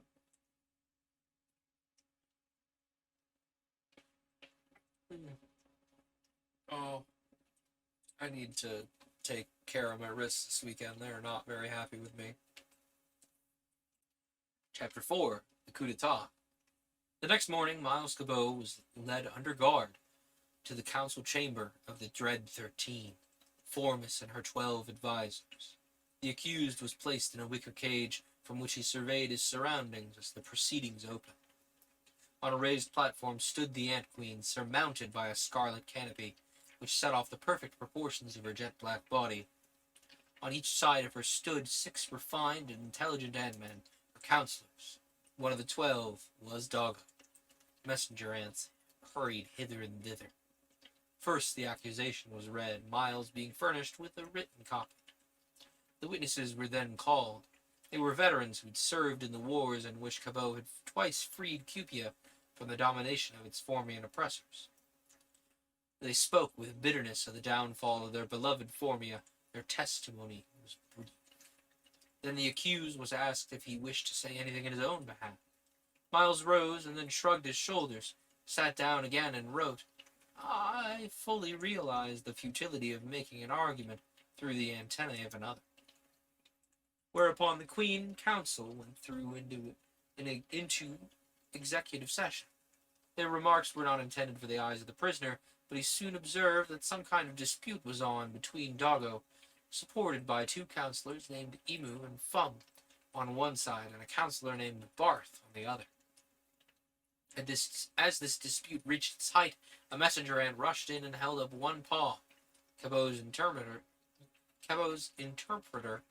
not deeming this a part of their executive session, obligingly translated the following into writing. The messenger: "Yuri lives and reigns over Cupia. It is his command that Cabot die."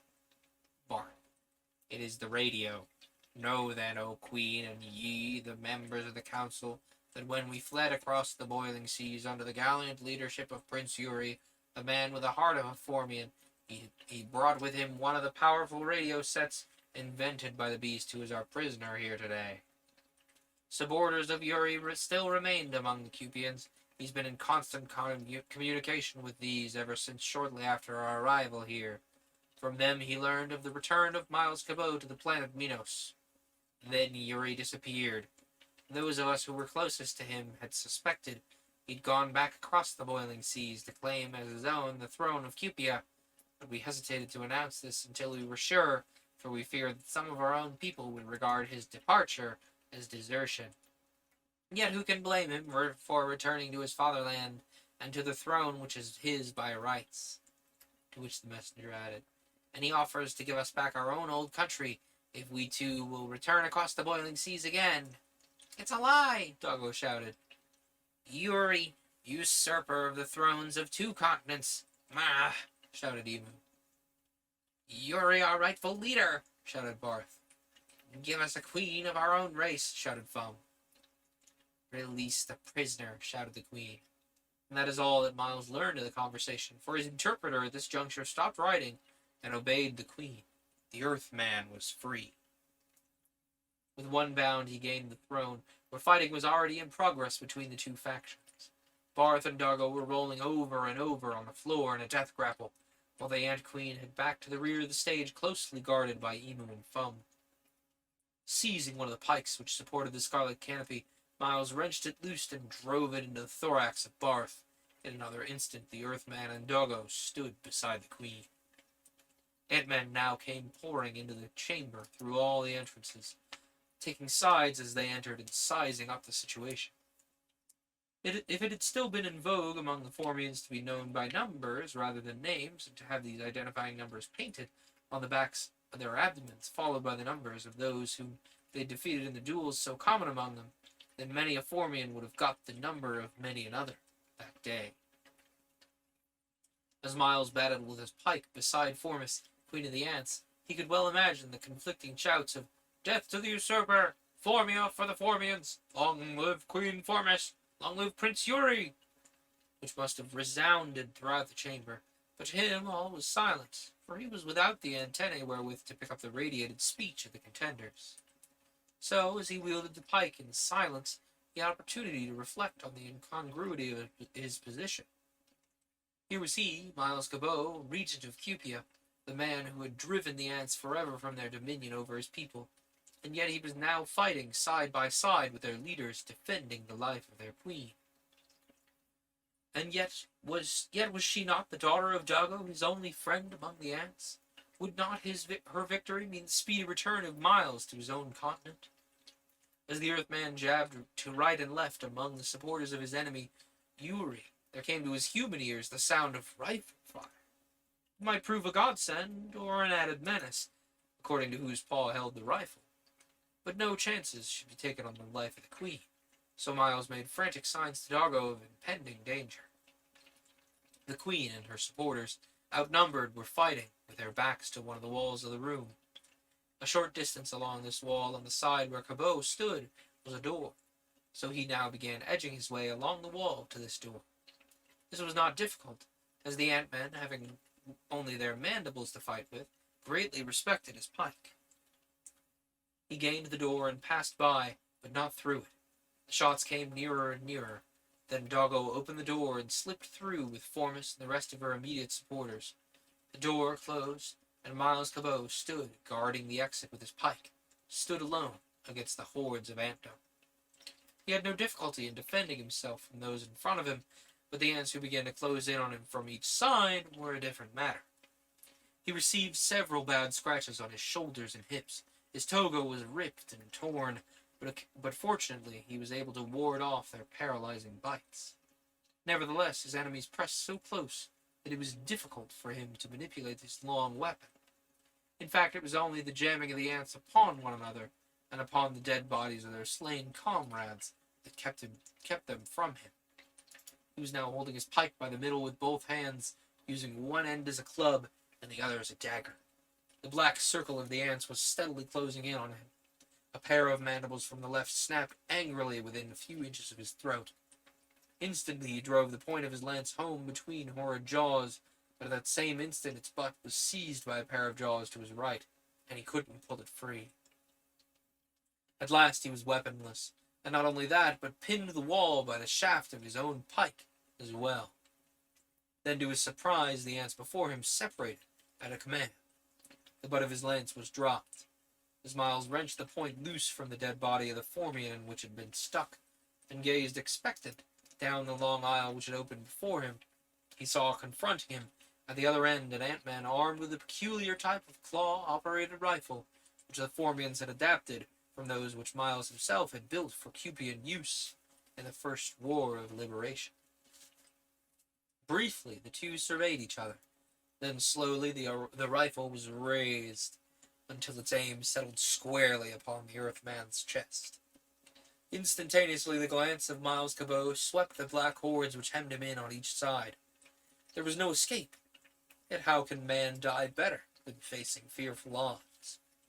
With a wild war whoop, which was utterly lost on the radio sense of the assembled Formians, Miles charged down the narrow way straight into the muzzle of the rifle of his antagonist. The astonished Ant-Man hastily pulled the trigger, and a shot rang out, but still the impetuous rush of Miles continued, and before the rifle could be discharged a second time, Miles had driven his spear deep into the leering insect face. The Formian staggered back. The rifle clattered to the floor, and the Earthman, not waiting to withdraw his own weapon, stopped, seized the fallen firearm, and wheeled to confront his enemies, who fell back in a snarling arc before this new menace. Miles stood now in one of the entranceways of the council chamber, and this was secure against flank attack, but not against an assault from the rear. In fact, even as he stood thus irresolute, a rattling noise behind him in the hallways revealed to his human ears the approach of a new enemy. What was he to do? To remain as he was meant carte blanche to this newcomer, whereas to turn about would mean that those within the chamber would undoubtedly rush him. In this predicament, Miles grasped his gun firmly and wheeled backward to the left until he was flattened against the wall of the corridor in which he was standing. From this position he could turn his head slightly to the left and see into the council chamber, or to the right and look down the long hall. Directly opposite him was one of those narrow, slit-like windows so typical of Peruvian architecture. It was too narrow for the passage of a huge body of an Ant-Man, but a human being could conceivably squeeze through. Thus it offered a means out, a way of escape. The lone ant in the corridor was joined by the others. They and their compatriots within the chamber slowly closed in on the cornered Earthman. There was no time to speculate upon the depth of the drop outside. With a suddenness which caused his aggressors to recoil momentarily, Miles dashed across to the window, forced his way through, and still grasping his rifle, plunged headlong 2 stories into a clump of grey lichens in the courtyard below. Hastily extricating himself, he looked up at the window which he had just quitted, and there, framed by the masonry, was the head of an Ant-Man. A quick shot, and the head stared at him no more. Before another Formian could take post at the window to observe the direction of Cabot's departure, the latter ran quickly from the courtyard garden into the interior of the building again. His first thought was to join Doggo, Queen Formus, and their faction, so taking a firm hold on his rifle, he hurried in the direction in which they had made their escape. The first Ant-Man with whom he had met within the building was Emu, one of the first 3 members of the council who had been a party to the original conspiracy. This ant was fleeing from something in very evident terror, so that it was all that Cabot could do to stop him, but the threat of rifle shooting was finally effective. Then, extracting a cartridge from the magazine of his firearm, Cabot scratched upon the smooth wall the brief question, "What of Doggo and Formus?" Emu snatched the cartridge and quickly wrote the reply, "Dead. Both dead. The revolution's collapsed. Flee for your life." Then the Ant-Man clattered rapidly off down the corridor, taking a single precious cartridge with him. He had not been too flustered to think of that. Miles heaved a sigh of self-reproach at being brought his friends to this sad end. But then, he reflected, Doggo had been in a situation in which conflict with the authorities and then execution would have been inevitable sooner or later. The revolution had been his one best bet, and it was no one's fault that it had failed. Now that Doggo and Formus were dead, there was no longer any obligation binding Miles to stay and fight. In fact, he owed it to his loved ones in Cupia to preserve his own life until he could find some way of rejoining them. So he set out to escape from the city. "Trust me, and we will escape from the city. I'll make it through." Sorry, had to. For some time he threaded the corridors without meeting any ants, although occasionally there drifted down to him the sounds of fighting on the upper levels. But at last, as he rounded a turn, he saw before him a Formian, and it was one whom he recognized, namely the messenger ant who had brought to the trial the radiogram from Prince Yuri. The ant's back was toward him. Cabot cautiously withdrew a step, and then raising his rifle he again advanced, fired full at his enemy. But the hammer merely clicked. There was no explosion. The magazine was empty. Cabot's first impulse was to throw the weapon away. Then he reflected that even an unloaded gun might well serve to awe his enemies and hold them at a distance. So he retained it. By this time, the messenger ant. By this time, the messenger ant had disappeared around a turn. Oh, of course I have hiccups. One moment.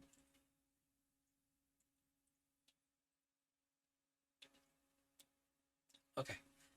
By this time, the messenger ant had disappeared around a turn farther down the corridor, so Cabot hastened after him, for it had suddenly occurred to the Earthman that this ant was undoubtedly returning to the hidden radio set whence he had come. Radio! Means of a communication with his own continent, if he could but reach the instruments.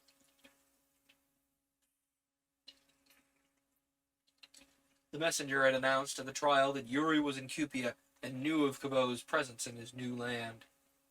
Thus it was certain that complete wireless communication had been established between the two continents. But equally, undoubtedly, this communication had been established at a wavelength which kept the knowledge of Cabot's return pretty much a secret of Prince Yuri and his own followers. This information would probably induce the renegade prince to speed up whatever nefarious schemes he had afoot in Cupia. But if Cabot could once get on the air and adjust the Formian sending set to the wavelength of Luno Castle, or run it through all its available wavelengths, he could broadcast to the Cupian nation the fact that he was alive and well and would return again, though he not knew how, to lead them. Such news could strengthen the hearts of the loyal Cupians to rally to the cause of his wife, Princess Lilia, and his son, the baby king. So he quickened his pace, and soon caught sight again of the messenger ant. From then on, he stealthily stalked his quarry, who led him through many a winding passageway, before finally they emerged from the city into the open fields. Beyond the fields lay the rocky foothills of a mountain range. Caution dictated that Cabot remain under the shelter of the city walls until the Formian disappeared among the rocks. Then he ran lightly across the plain to take up the trail once more. As he too gained the rocks, he glanced back to see if his departure had been noted. No, there was no sign of life. Evidently, the fighting had drawn all the inhabitants to the interior of the city. So, with a sigh of relief, Miles hurried after the messenger ant. At the place where Miles had noticed the Formian enter the rocks, there was the well-defined beginning of a trail, and so up this winding trail he sped, and soon caught sight of his quarry. From that time on, more caution was necessary, but nevertheless the pursuer was also able to keep the pursued always in sight, until just after a turn in the road had obscured his view, Miles came upon a place where the way forked. Pausing, he scratched his head in dismay, then carefully examined the ground for evidences of claw marks, but none were apparent. Dropping to his hands and knees, the Earthman scrutinized the dirt with even more care, and at last, imagining that he observed some slight scratches to the right, he took the right-hand branch. It was necessary for him to proceed with great rapidity if he could catch up with the messenger ant, so Miles broke into a dog trot. On and on he ran up into the Rocky Mountains. At last he sat down, exhausted, on a large boulder just as the silvery sky turned crimson in the west, and darkness crept up out of the east. It was quite evident that he had taken the wrong road at the fork, and also that he must now spend the night half-clad and alone amid the rocks of the mountains of this strange new continent.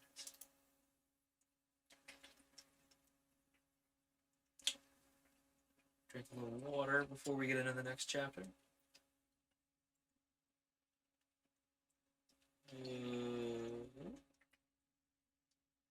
Make sure nothing is on fire on my phone.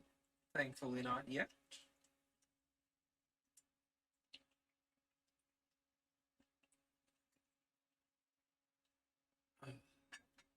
Okay, Chapter 5, Lost Amid the Rocks. But although Miles Cabot was lost, he was free for the first time since his return to Poros. So, not disheartened, he arose and proceeded along the trail, looking for food and a place to spend the night, and presently came upon a green cow, as he was wont to call the aphids, which are kept by both Cupians and Formians for the honeydew which they produce. It made no objection to Cabot's approach, nor to his manipulating the two horns which projected from its back, with the result that the tired man was presently regaling himself with a satisfying draught of green milk from a leafy cup. The bush, which furnished the leaf to fashion the cup, closely resembled the tartan bushes of Cupia, whose heart-shaped leaves are put to so many uses in that country. Miles Cabot accordingly stripped off a considerable portion of the foliage and lay down in a bed of warm, thick green for the night. The morning dawned silver bright. Miles drew another meal from the grazing aphid, and then pressed on up the rocky defile. He did not dare return for fear of meeting another man. And besides, now that a night's rest had to some extent tempered his chagrin at not catching up with a particular ant-man whom he had been pursuing, he could not be sure that he'd taken the wrong road after all. So on he went, up the rocky path. Around noon the path petered out at the top of an eminence, which gave Cabot an opportunity to survey the surrounding scenery. To the westward lay the city from which he'd fled. What had become, he wondered, of the supporters of his friend Doggo and Formis, the ant-queen whose cause he had espoused. According to Emu, Doggo and Formis were both dead, or Cabot would never have deserted him. Cabot turned his attention next to the northward. To his great joy, on the next peak to the one where he sat, there stood two rough wooden towers, spanned by an aerial. He decided to cut across country and attempt to approach the installation by stealth. So he started scrambling down into the intervening valley. Never before had the Earthman traveled through such difficult country. As he had gone a short distance below the summit, he encountered a continuous expanse of boulders, ranging in size from a man's head to 20 feet or more in diameter, and piled aimlessly together. Lying crossways in every direction upon and between the rocks were the gaunt skeletons of fallen trees in all stages of decay. The sharp edges of the rocks cut and tore the bare feet of the Earthman, while the splinters of the fallen trees jabbed his body. Time and again he slipped and nearly fell into one of the chasms which yawned between the boulders, and on one of these occasions he must have inadvertently let go the ant rifle, which he treasured so far so carefully, for presently he noticed that it was gone. But to all this there was one extenuating feature, although Miles did not realize it at the time, namely that his physical pain and the need for constant vigilance on his part so occupied his mind as to spare him from the mental pain which had been his almost constant companion since his return to Poros. The attention necessary to avoid misjudging a jump, or slipping into a dark, deep hole, or being impaled by a tree branch crowded out his mind to even the great love and anxiety for his Princess Leela and baby Q. Through the maze of obstacles, Cabot toiled all day long. Or to reach the radio station established by his enemy Yuri, and to get into touch with his own continent. And thus he could learn what was happening in Curia, and also give word of his own safe arrival on the planet. Safe. He smiled grimly at that word. I must reach the station, and then when I've talked with Cupia, I must secure a Formian plane by hook or by crook, and brave the boiling seas. If the ants have crossed these seas safely, the Yuris crossed the seas twice, and why cannot I, the Minorian? As he communed thus with himself, a faint pink flush appeared in the sky. Slowly, painfully, he continued his way. Gradually, the pink light turned to crimson in the west, and then darkened to a royal purple. Gradually, the black night crept up out of the east, but also gradually, the boulders became smaller and smaller as he clambered upward, until just as darkness finally enveloped the planet, the tired man gained the smooth rock of the summit, and lay down amid some leaves. He had nothing to eat or drink since his breakfast of green milk that morning. He had undergone an exhausting journey. His feet were bruised and cut, his body covered with innumerable scratches. He was weary, thirsty, and hungry. But he had almost reached the point which he had been seeking, and this thought comforted him as his eyes closed in healthy and dreamless sleep. Next morning, early, he was up, rested, parched and ravenous. At the first faint pink tinge of the eastern sky, Miles Cabot shook off the leaves and completed the ascent. It only required a few moments for him to reach the top, a narrow plateau about a mile in length, near the farther end of which there stood a small cabin with its 2 towers and aerial. With a cry of joy, which he knew the earless Formians could not hear, he raced toward it. The huge chain and lock which secured its door on the outside indicated that it was unoccupied, and a glance through the narrow slit-like windows confirmed this. A glance through the window also revealed the presence of a complete radio sending and receiving set of the same general hookup which he himself had adapted for the use of Cupians and Formians on the other continent. Imitation is the most insulting form of flattery, as Poblath, the Cupian philosopher, used to say. Yet Cabot was willing to brook the insult until it suddenly dawned on him the set had no need for earphones or microphones. Of course not. It was designed for use by creatures who possessed neither ears nor vocal speech. Gone, then, was all hope of news from home, even if he could succeed in breaking in. At the most, he would merely be able, by interposing an interrupter in the primary or secondary of the aerial circuit, to send a dot-dash message from across the boiling seas. I use the term aerial circuit because the antenna circuit would be ambiguous here.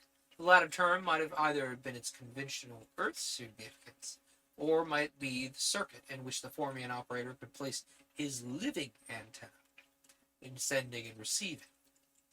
Well, even a chance to send to Cupia a message to the effect that he was free and safe would be worth something. Miles Cabot tried the slit-like windows, and finding them too narrow, slid quickly down the nearby slope, soon to return laboriously with a 20-pound rock which he heaved against the door. "Oh, you're gonna make some soba? Oh, I wish you could bring me some too. I love me a good bowl of soba. Jealous. I still have some soba noodles up there. I should make them. I don't know if I have all the stuff for soba sauce though. Still, I love me some good soba. Hot or cold soba, which is weird because I'm usually not a cold pasta guy, but like cold soba in the middle of summer, good stuff. Especially if like you chop up like a carrot and some green onion, like up real fine as like garnishment and some veggies in there. It's so good. Yeah, I don't have the patience to make fresh soba noodles. I don't have the patience to build that much gluten in buckwheat because buckwheat flour is very picky about generating gluten, but fresh made soba is absolutely amazing. I agree with you, Kariki. Very jealous.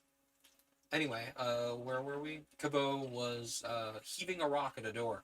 Again, he heaved the rock until he had the satisfaction of hearing the door crack and then give. Finally, a large enough opening was effected to afford passage for a man, although not for a Formian, and through this breach Miles Cabot squeezed into the station. A few minutes' scrutiny familiarized him with the details of the hookup, the generator set, and the trophil engine. Everything was in running order, and the fuel tank was full, so he fashioned a rude sending key, broke one of the circuits, and tied in the key. Then he warmed up and cranked the trophil engine, clutched in the generator, threw the main switch, and sat down to flash across the seas the message which was to hold firm his partisans in Cupia until he could join them. But at that instant an arrow hummed through the hole in the door and struck quivering in the bench beside him. Cabot sprang to his feet and slid home the huge beam which barred the door on the inside. This was a precaution which he'd neglected to take before. Next, he filled the hole in the door with some boards hastily wrenched from the workbench.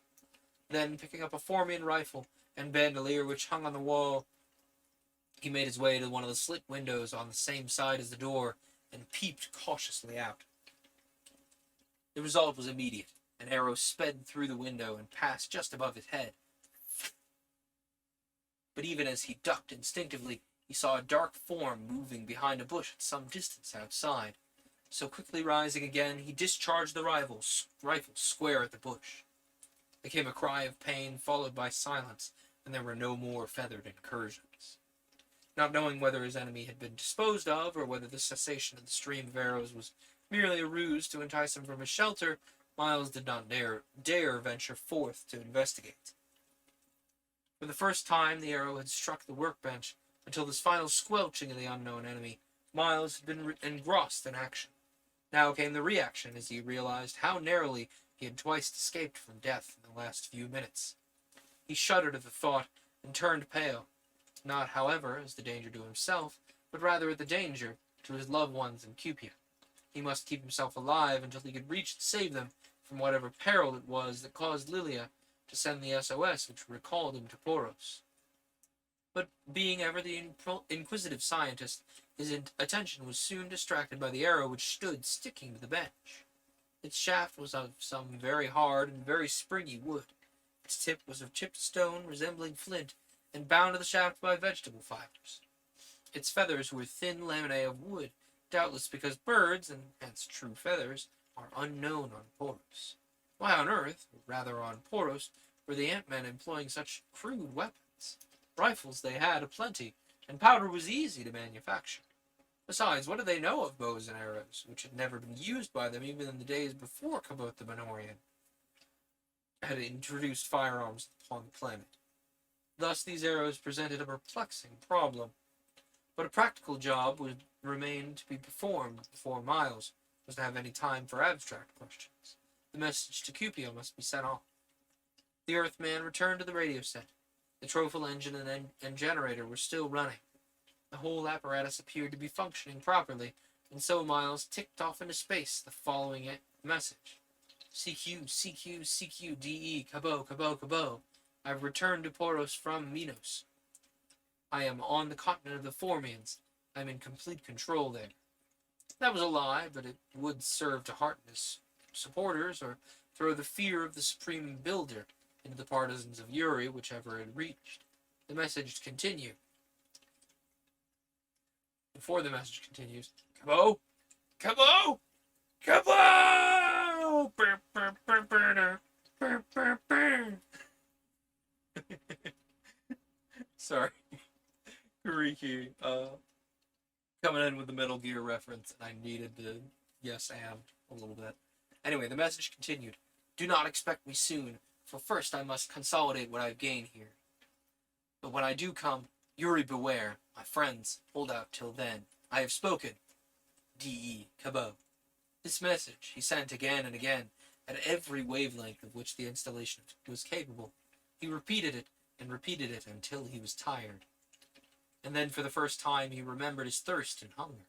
Fortunately, there was food and drink in the shack, so Cabot satisfied his wants and then went at his message again. When at last he paused once more for a rest and shut off the trophal engine, his human ears caught a familiar rattling sound. Instantly he realized the situation. One or more Ant-Men were approaching. Sure enough, as he looked out a window in the direction of the sound, he saw two of these creatures trotting toward him across the plateau. Both carried rifles slung at their backs, so without waiting for their nearer approach, Miles opened fire. One of the Formians dropped, the other turned and fled, and in spite of the hail of bullets which the Earthman sent after it, it reached the crest in apparent safety and disappeared from view. Cabot knew what that meant to him. It portended the early return of the fugitive ant, with scores of his fellows to lay siege to the radio station. Then a doubt occurred to him. What if these ants were members of Doggo's faction and killed a friend? And so, at the risk of his life, he unbarred the door and rushed out to inspect the dead body. It was no ant whom he knew. Time would tell whether the surviving ant would return with friends or foes. Meanwhile, Cabot must get busy with his message. So again he went, barring the door first. From time to time he rested and listened for the approach of the Formians. Occasionally he ate and drank. During his longer rests he carted the rifle, the ammunition, and some provisions to a point quite a distance down the mountainside, and cached them there, for he had formulated a plan of escape. But mostly he stuck to his signal. All Cupia, or such of it as might still possess long-distance radio sets, in spite of the renewed dominion of Yuri, must be made to know of the return of Miles Cabot from the Earth. Night fell, and with it came a respite from the danger of Formian attack, for these creatures would never venture forth in the darkness without lights, and lights would betray them, Miles spent part of the night sending his message, part in watching for approaching lights, and part in dozing. Finally, along toward morning, he set about wrecking the set, for he did not wish the Formians to get into communication with Cupia and undo the effect of his own message by pointing out its falsity. Accordingly, he smashed the tubes, unwound the inductances and transformers, cut all the wiring into little bits, bent the plates of the condensers, chiseled through the coils of the generator, pounded the trophal engine to pieces, and drained the trophal tank. It would be many cents before a new radio set could be built, if indeed these Formians knew enough of the art to ever build another. His work of destruction completed, he sat down to wait, but the inaction palled on him, and before he knew it, he had fallen sound asleep. He awakened with a start. It was broad daylight. He listened. There was much rattling outside, so he walked to the door, unbarred it, and stepped out. He was not afraid, for the evening before he had nailed above the door 2 crossed sticks, the Peruvian equivalent of a flag of truce. At a short distance stood a band of 30 or 40 ant-men, their leader holding a pair of crossed sticks. Accordingly, the ragged earthman advanced. Not one of them did he recognize, but this was no indication of their identity. Were these members of the Yuri faction, he wondered, or of the faction recently captained by the now deceased Doggo? If the former, they were conquerors intent on adding him to the list of conquests, but if the latter, then they might be fugitives like himself. It behooved him to find out. So he proceeded to a very slight depression in the mountaintop, near the group of Formians. This depression contained soil, and in it he scratched in Peruvian shorthand the words, Yuri or Doggo, and he pointed to his message and withdrew for a slight distance. One of the ant-men advanced alone to the depression, stared at the words, rubbed one part of them, and returned to his comrades, at which Cabot returned advanced. The one word remaining written in the dirt was Yuri. So these were vicious enemies rather than fugitive friends. Waving a signal that the interview was at an end, Miles Cabot returned with dignity to the shack and pulled down his crossed sticks. But then, instead of entering, he suddenly dashed around the house and slid down the mountainside amid a shower of pebbles. Instantly, the Formian pack rushed after him, but they were too late for by the time they had gained the crest, he was safely under the cover of the bushes, making his way down the slope with his rifle, ammunition, and provisions. The ant-men evidently feared an ambush, for they did not follow. This side of the mountain, the eastern side, was wooded instead of the almost impassable boulders which he had climbed up the other side 2 days ago. Accordingly, the descent was easy, almost pleasant. Soon he struck a path beside a little brook, and followed it until he had led out into the fertile eastern plains which he observed when at first topping this range of hills. Beneath a large tree beside the brook, at the edge of the plain, Miles Cabot stopped and sat down for lunch, and it was while seated thus, with his back against the tree trunk, that an arrow suddenly whistled through the woods and embedded itself in the bark just above his head. Startled, he sprang to his feet, seized his rifle, and looked around. A second arrow sped through the air, and this time it did not miss. In the due course of time, Miles regained consciousness. He was lying on the ground beneath the same tree. There was an ugly gash in his head. His rifle ammunition and food were gone.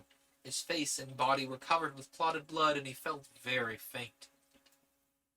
With difficulty, he dragged himself to the stream, tore off a piece of his ragged toga, and washed away some of the gore, but it required an almost superhuman effort. He lay on the bank and panted. His head swam. His surroundings began to blur and dance about. Then he swooned once more. That wasn't a chapter boundary? Okay. After what seemed an interminable time, he became dimly conscious that he was lying on something less hard than the ground. Soft arms were around him. Someone was crooning to him with sweet words and love. Was this a dream, or was he back once more in Cupia with his loved ones?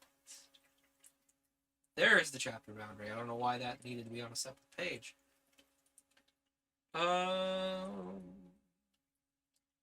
It's not It's kind of not worth taking an intermission at this point. We're this far in. We've only got, around, what, half an hour? Maybe a little more, some change.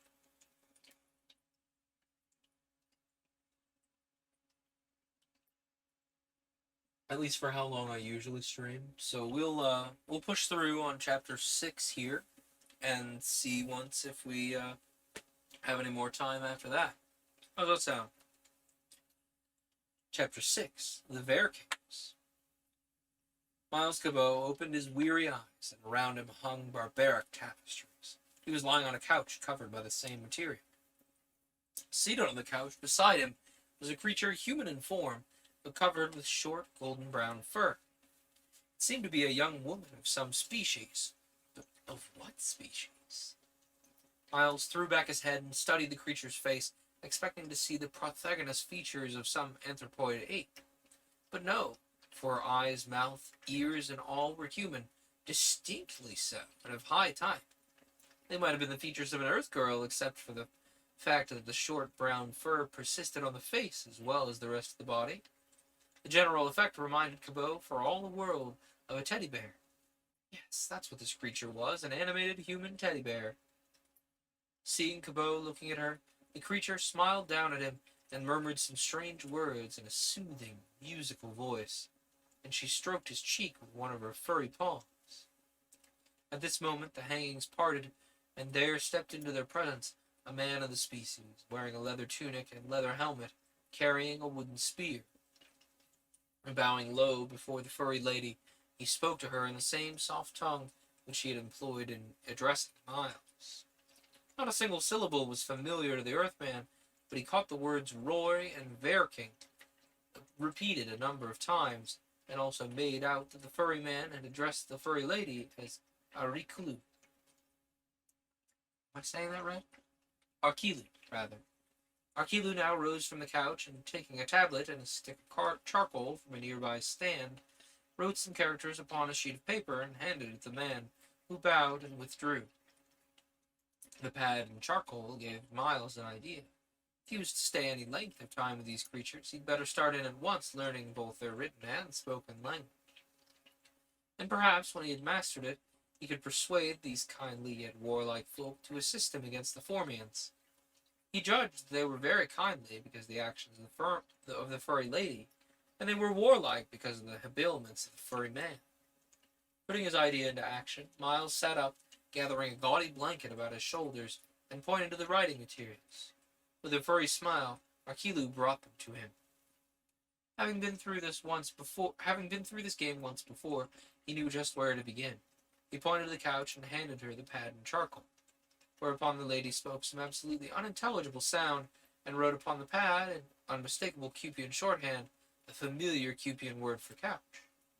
Miles could hardly believe his senses. He stared at the paper, rubbed his eyes, and then stared again. How was it that a creature employed a written character identical with the word used by another race, far across the impassable boiling seas, to designate the same thing? But perhaps it was merely a coincidence. So he pointed to another object. Again there came a strange sound. He pointed to another object, and came once again a strange sound coupled with a familiar Cupian symbol. The experiment was repeated and repeated, always with a strange result. Then Cabot himself took the writing materials and inscribed a number of words which sounded somewhat alike in Peruvian antenna speech. To these words Arkilu gave an entirely different set of similar sounds. Aha, said Cabot to himself. This language employs exactly the same words that are used on our continent, but translate the sound symbols of these words into entirely different sounds. Cabot's interpretation of the situation proved correct in the main, which fact made it incredibly easy for him to master the new language. Already he could carry on a written conversation with his benefactress, and before long it became possible, by dint of great care, for him to talk aloud in simple sentences. Of course, all this progress was not made at one sitting, for Arkilu insisted that her patient take frequent rests.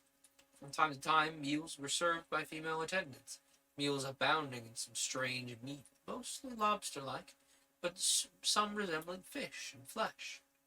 Each night Arkilu departed, leaving a furry man creature on guard with leather armor and wooden spear. As he mastered the language, Miles learned the following facts from Arkilu. Her people were called the Verklings, and she was the eldest daughter of Teof, their ruler. The Verklings were a primitive race. Apparently they knew nothing of any of the metals, but had made most considerable progress in the arts of tanning, weaving, and carpentry. The fact that they had made cloth accounted for the fact that they had paper. Their leather they had obtained from the hides of a large variety of nocturnal reptiles, known indiscriminately as newpers, and ranging in size from that of a cat to that of an elephant. They all possessed the common characteristics of small heads, long necks, stumpy legs, and long, heavy tails. She explained as follows to her guests how he had been rescued. Our home is the city of Verkingi, far away, a little east and north from here. We Verkings stick pretty close to the cities, but for the great open spaces of our land are inhabited by predatory tribes of wild creatures very much like ourselves, called Roylies. The leader of one of these tribes, at the Terrible, sought alliance with my father, and as the price of this alliance, a union between Ott and myself, but I spurned him. His hordes then attacked Verkingi. We repulsed them and drove them to the south. At present we're on a punitive expedition to their territory. Our warriors are under the command of Yud the Excuse-Maker, and my father, Teof the Grim, and I have accompanied the headquarters, so as to witness the downfall of Ott the Terrible. It is undoubtedly one of the Ruiz who wounded you, but the approach of our men drove them off before they had time to do you further harm. It was myself who found you lying beside the brook, and I would fain possess you as my own, you who are unlike any man I've ever seen. Whence come you? I'm from the planet Minos, O Arkalu the Beautiful. But the princess incredulously shook her head, saying, I know not whereof you speak, nor I know the meaning of the word planet. There are no other worlds than this continent which we inhabited, surrounded by the boiling sea on all sides, though rumor says that strange beasts from somewhere have landed and are building a city to the eastward of the mountains. Rumor has it right, for I had just escaped from those beasts when I was wounded by the arrow of the Ruiz. Arkalu opened her eyes in wonder. Tell me about them. So the Earthman sat up, swathed in the gaudy tapestries of the Verkings, and related to the furry princess the story of his adventures on the planet Poros. It was difficult to put it all into words within her comprehension, for neither she nor her people would know anything of radio, the solar system, of airplanes, of rifles. Accordingly, his account ran about as follows. Know, O princess, that there is another land called Minos, or in our own language, the earth, far above these silver clouds, 1,000,000 times the distance from here to your capital city, Verkingi. Also, there is, beyond the boiling seas, another land much like this, where dwell hairless men called Cupians, and also the black beasts to whom you've referred. These beasts are called Formians. Cupians and Formians cannot talk with their mouths as you and I do, nor do they have ears to hear with. Instead, they communicate by a kind of soundless magic called radio. But they write the same language as do you, Verkings. On the earth, I was master of this magic radio, but one day my own magic proved too strong for me and shot me through the skies to Formia, where the Formians captured me. I found the Cupians were the slaves of those Formians. By the means of radio, I was able to talk with both races. I escaped from the Formians by other magic which could throw small black stones faster than arrows and with more deadly results. I led the Cupians to victory over their oppressors. Their princess, Lila, became my bride, and our son, Q, now sits on the throne of Cupia. But Prince Yuri, a renegade Cupian, rebelled against us, for he too loved Lila. Miles continued. Yuri and his allies possessed the magic weapons, or magic wagons could fly through the air. What is fly? Rakilu interrupted.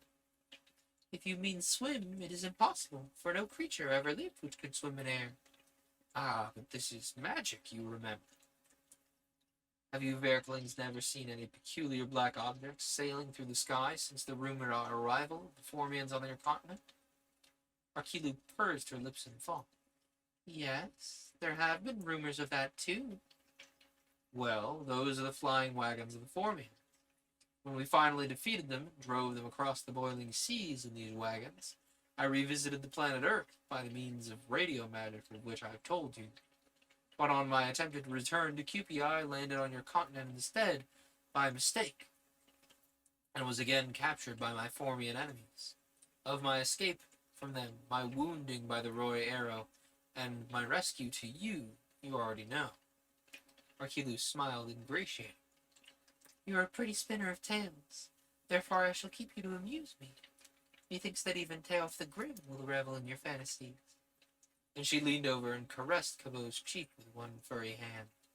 He cringed at the touch, but yet strove not to offend her, whose continued friendship might mean so much toward his return to his own country. He wanted her goodwill and her influence, but out of loyalty to Leela, he dreaded her love. To change the subject, he inquired, "When shall I be well enough to get up?" You are well enough now. Try to stand. At Miles' insistence, a leather suit was sent for. He soon found himself dressed like a soldier of the Verkings.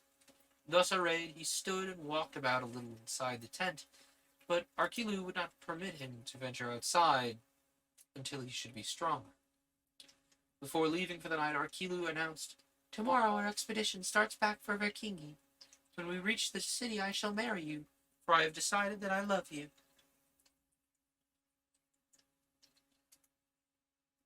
Okay, before we dive into chapter 7, probably the last chapter for the night, I need a little water. Do I have any water left in my mug? No. So, we will take the standing that we were supposed to do during the BRB and do it now. We've been petting our animals all evening, thanks to the insistence of Librarian Magnus. Although I'm sure you all are just as glad to see them as I am. I do enjoy when they come into being on camera. It's very satisfying to me.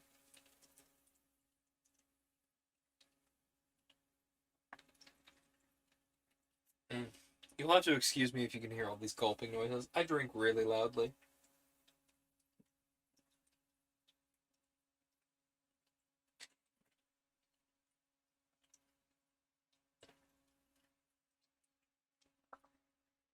Oh. Library's really over here, fiending for pets. Okay. More water. Big sip. Let's... Chapter 5, 6, 7. Radio once more. So, Arkilu, the Fury Beauty, planned to marry Miles Cabot, the Earthman, he who already loved and was wed to Leela of Cupia. A happy prospect indeed. Yet he dared not repulse the Varkinian maiden, lest he thereby lose his chance of returning to his home and family. For at last he had formulated a plan of action, namely to arm the hordes of Arkinglia and lead them against the Ant-Man, seize an ant plane, and with it fly back to Cupia. So, for the present, he appeared to fall in with the matrimonial whim of the princess. Early the next morning, however, as he was prowling around inside the tent, testing his weak legs, he overheard a conversation on the outside, which changed the situation considerably.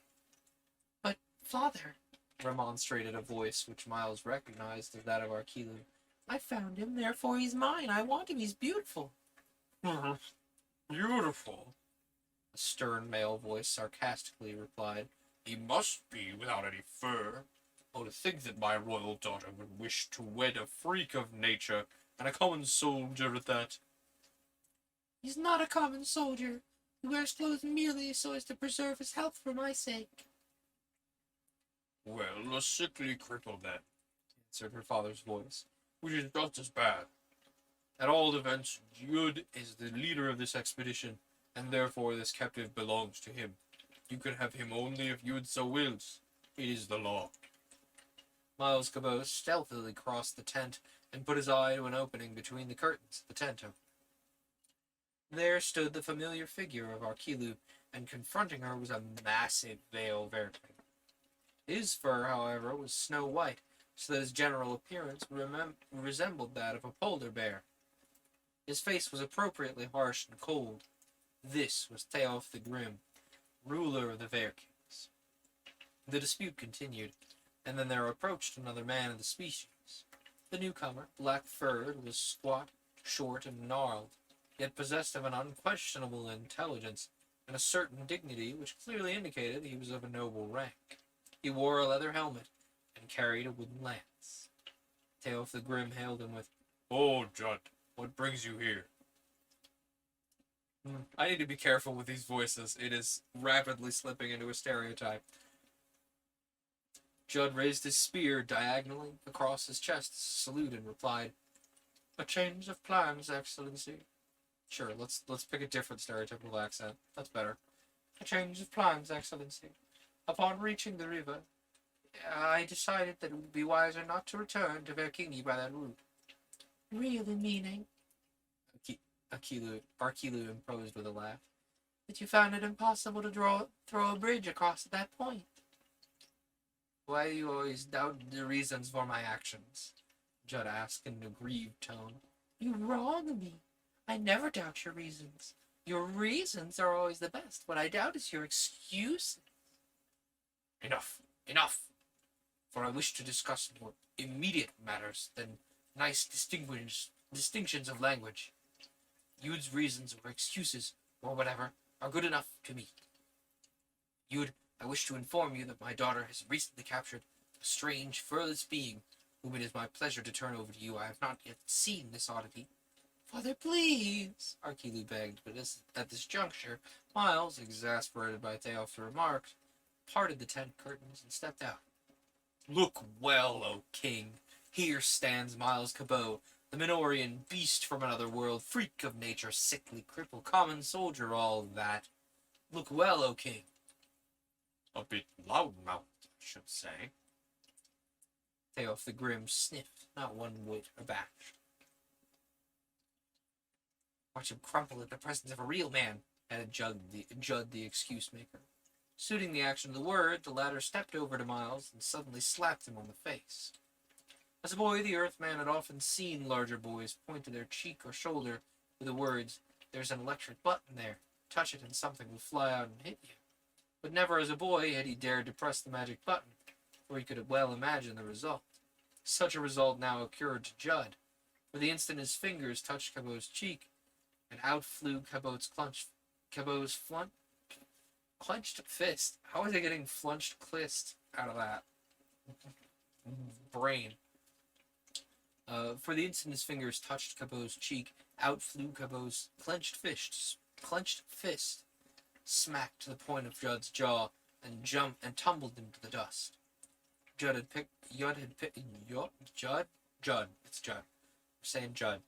Judd had picked himself up snarling, shook himself, and then rushed bull-like at the Earthman, who stood his ground, ducked the flying arms of his antagonist, and tackled him as in the old football days at college. Judd was thrown for a 4-yard loss, with much of the breath knocked out of his body. Theof the Grim, with a worried frown, and Arkilu the Beautiful, with an entranced smile, stood by and watched the contest. The Verking noble lay motionless on his back as Miles scrambled to his knees, astride the other's body, and placed his hands on the other's shoulder. But suddenly the underdog threw up his left leg, caught Miles on the right shoulder, and pushed him backward. In an instant, both men were on their feet again, glaring at each other. Then they clinched and went down once more, this time with Judd on top. Theof's look changed to a smile, and Arkilu became worried. But before Judd had time to follow up his advantage, Cabot secured a hammerlock around his neck and shoulders, and slowly forced him to one side until their positions were reversed, and the shoulders and hips of the furry one were squarely touching the ground. In a wrestling match, this would have constituted a victory for Miles Cabot, but this was a fight, no mere wrestling match, so the Earthman secured a hammerlock again, and turned Judd the excuse maker over until he lay prone, whereupon the victor rubbed the nose of the vanquished back and forth in the dirt till he heard a muffled sound which he took to be the Varkinian equivalent of the nuff, so familiar to every pugnacious American schoolboy. His honor satisfied, Cabot arose, brushed himself off, and bowed to the two spectators. Judd got sheepishly to his feet as well, with all the fight knocked out of him.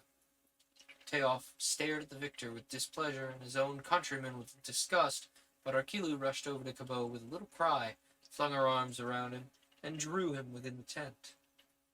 As they passed through the curtains, Miles heard Judd the excuse-maker explaining to the king, "I decided to let him beat me, so that thereby I might give pleasure to whom I love." Inside the tent, Arkilu bathed the scratches and bruises of the Earthman, and hovered around him, fussing over him as though he had accomplished something much more wonderful than merely to have come out on top in a schoolboy rough and tumble fight. Miles was very sorry that it all happened in the first place. In the first place, he'd lost his temper, which was down to his discredit. In the second place, he made a hero of himself in the eyes of the lady, whose love he was most anxious to avoid. And in the third place, he fought the man who was best calculated to protect him from that undesired love. Altogether, he made a mess of things, and it was all that he could do about it, to meekly submit to the ministrations of the furry princess. Oh, what a life. Finally, Arkilu departed, leaving Cabot alone with his recriminations for his rashness, longings for his own Princess Leela, and worries for her safety. The next day, the expedition took up its delayed start homeward, Judd having found a route which required no alibis. The tents were struck and piled with the other implementa, on two-wheeled carts, which the common soldiers pulled with long ropes.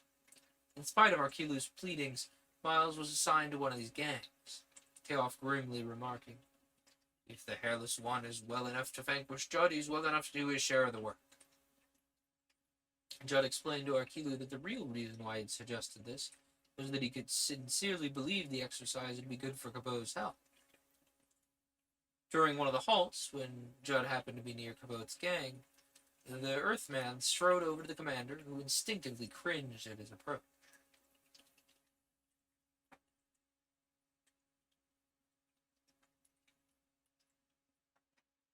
"I'm not fighting today," Miles assures the Verkling with an engaging smile. "But may I have a word with you?" So the two withdrew a short distance out of the earshot of the rest, and Miles continued, "I do not love Arkilu the Beautiful. You do. Let us understand one another, and help one another. You assist me to keep away from the princess, and I'll assist you by keeping away from the princess. Later I shall make further suggestions as to how we can cooperate to mutual advantage. I've spoken." Judd stared at him with perplexed admiration. "Who are you, who stands unabashed in the presence of kings and nobles, who addresses the superior without permission and yet without offensive familiarity?"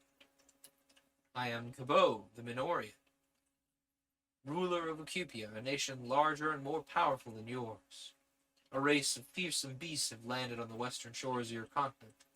They are enemies of mine and will become enemies of yours as they extend their civilization and run counter to yours." "Impossible! How could these mythical creatures cross the boiling seas to land on our shores?" "By magic which they stole from me. And they held me prisoner until I overthrew their magic and escaped, to be found by your expedition." "You're a magician?" "Yes. It explains how you defeated me in combat yesterday." "We'll let it go at that."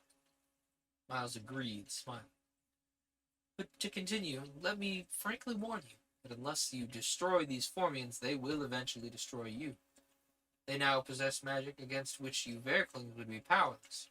Magic methods of a soundless speech, magic devices for transmitting that speech as far as from here to Verkingi, magic weapons which can travel through the air and at such a speed that they could go from here to Verkingi and back in the 12th part of a day, and magic bows which shoot death-dealing pellets faster than the speed of sound, which can outrange your bows and arrows 10 to 1. But if you will give a workroom and materials, and keep Arkilu away from me, I can devise magic which will overcome their magic, and which will make Verkingi the unquestioned master of this whole continent, in spite of the Royce and the Formians. Then I shall seize one of the Formian magic wagons, fly back in it to my own country, and leave you in peaceful dominion over this continent. What do you say? I say that you're a amusing fellow and an able spinner of tales, but you talk with evident earnestness and sincerity. Therefore, I shall give you your workshop and your materials, but on one condition, namely that you entertain us likewise. I have spoken. And thus it came to pass that Judd the excuse-maker attached the Earthman to his personal retinue, and placed a laboratory at his disposal upon the return arrival of the expedition at Verkingi. The city was built entirely of wood. It was surrounded by a high stockade and divided by stockades into sections, each presided over by a noble, save only the central section, which housed the retinue of Therof himself. Within the sections, each family had its own walled-off enclosure. Within the sections, each family had its own walled-off enclosure. All streets and alleys passed between high wooded walls. The buildings and fences were carved and gaudily colored. As the returning expedition approached the Great Wall, they were met by blasts of trumpet music from the parapets. Then a huge gate opened, and they passed inside. Here they quickly separated, and each detachment hastened to the quarter of the nobleman from whom they'd been drawn.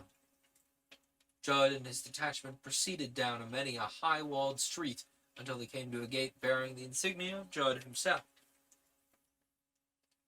Inside, there were more streets of the same character, through which Judd's retinue dispersed to the gates of their own little enclosures, until Judd and Miles Cabot were left alone. The noble led his new acquisition to a gate. This enclosure is vacant. It shall be yours. Enter and take possession. Within you'll find a small house and a shop. Serving maids will be sent from my own household to make you comfortable. Repair to my palace tonight. Tell me some more stories. Meanwhile, goodbye for the present. And he strode off and disappeared around a bend in the street. Cabot passed in through the gate. He found a well from which he drew water to fill a carefully fashioned wooden pool. Scarce had he finished bathing when a group of furry girls had arrived from the house of his patron, bearing brooms and blankets, food. One of them also bore a note which read as follows: "If you love me, you'll find a way to reach me." "If not, what?" said Miles to himself. After he'd rested and dined, and the place had been made thoroughly neat, all the girls withdrew, save the one who had brought the note. Magnets! Time for beans. Ooh, yeah. This is a crime worth picking him up for. He's picked at the screen door in the house, and he knows that's very not allowed. Come here, Mister. No, father. Father, please, my honor. No honor, only beans. You know the screen door is off limits. Beans to be shown. Beans. He's like, no, father, please. Please, father, my honor. The internet now sees your beans, sir. The internet sees your beans for your door-picking crime. Look at all those beans. He's like, oh, I am miserable, father, please.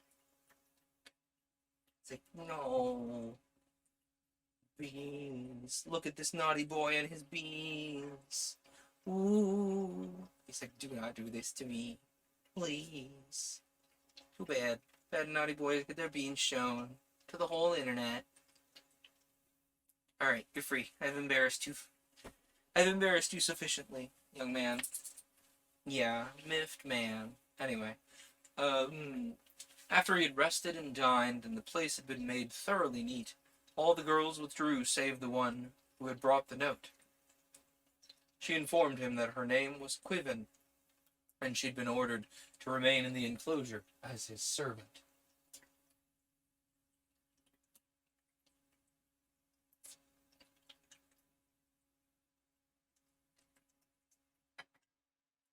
She was small and lithe.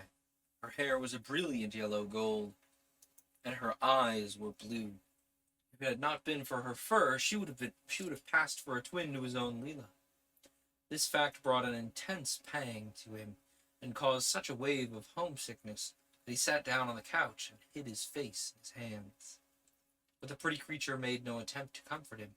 Instead, she merely remarked half aloud to herself, "I wonder what our Kilu can possibly see in him. Even Out the Terrible is much more handsome." Finally, Miles arose with more determination and courage than he'd felt at any time since his return to Poros. But, guided by Quiven, he set out for Judd's dwelling, firmly resolved to take steps that very night which should result eventually in his reaching Cupia and rescuing his family from the renegade Yuri. Judd's palace was elaborate and barbaric. Judd himself was seated on a divan, surrounded by Verkinian beauties. They were all frankly inquisitive to see this hairless creature from another world, yet they rather turned up their pretty noses at him when they found him dressed like a common soldier. Cabot regaled the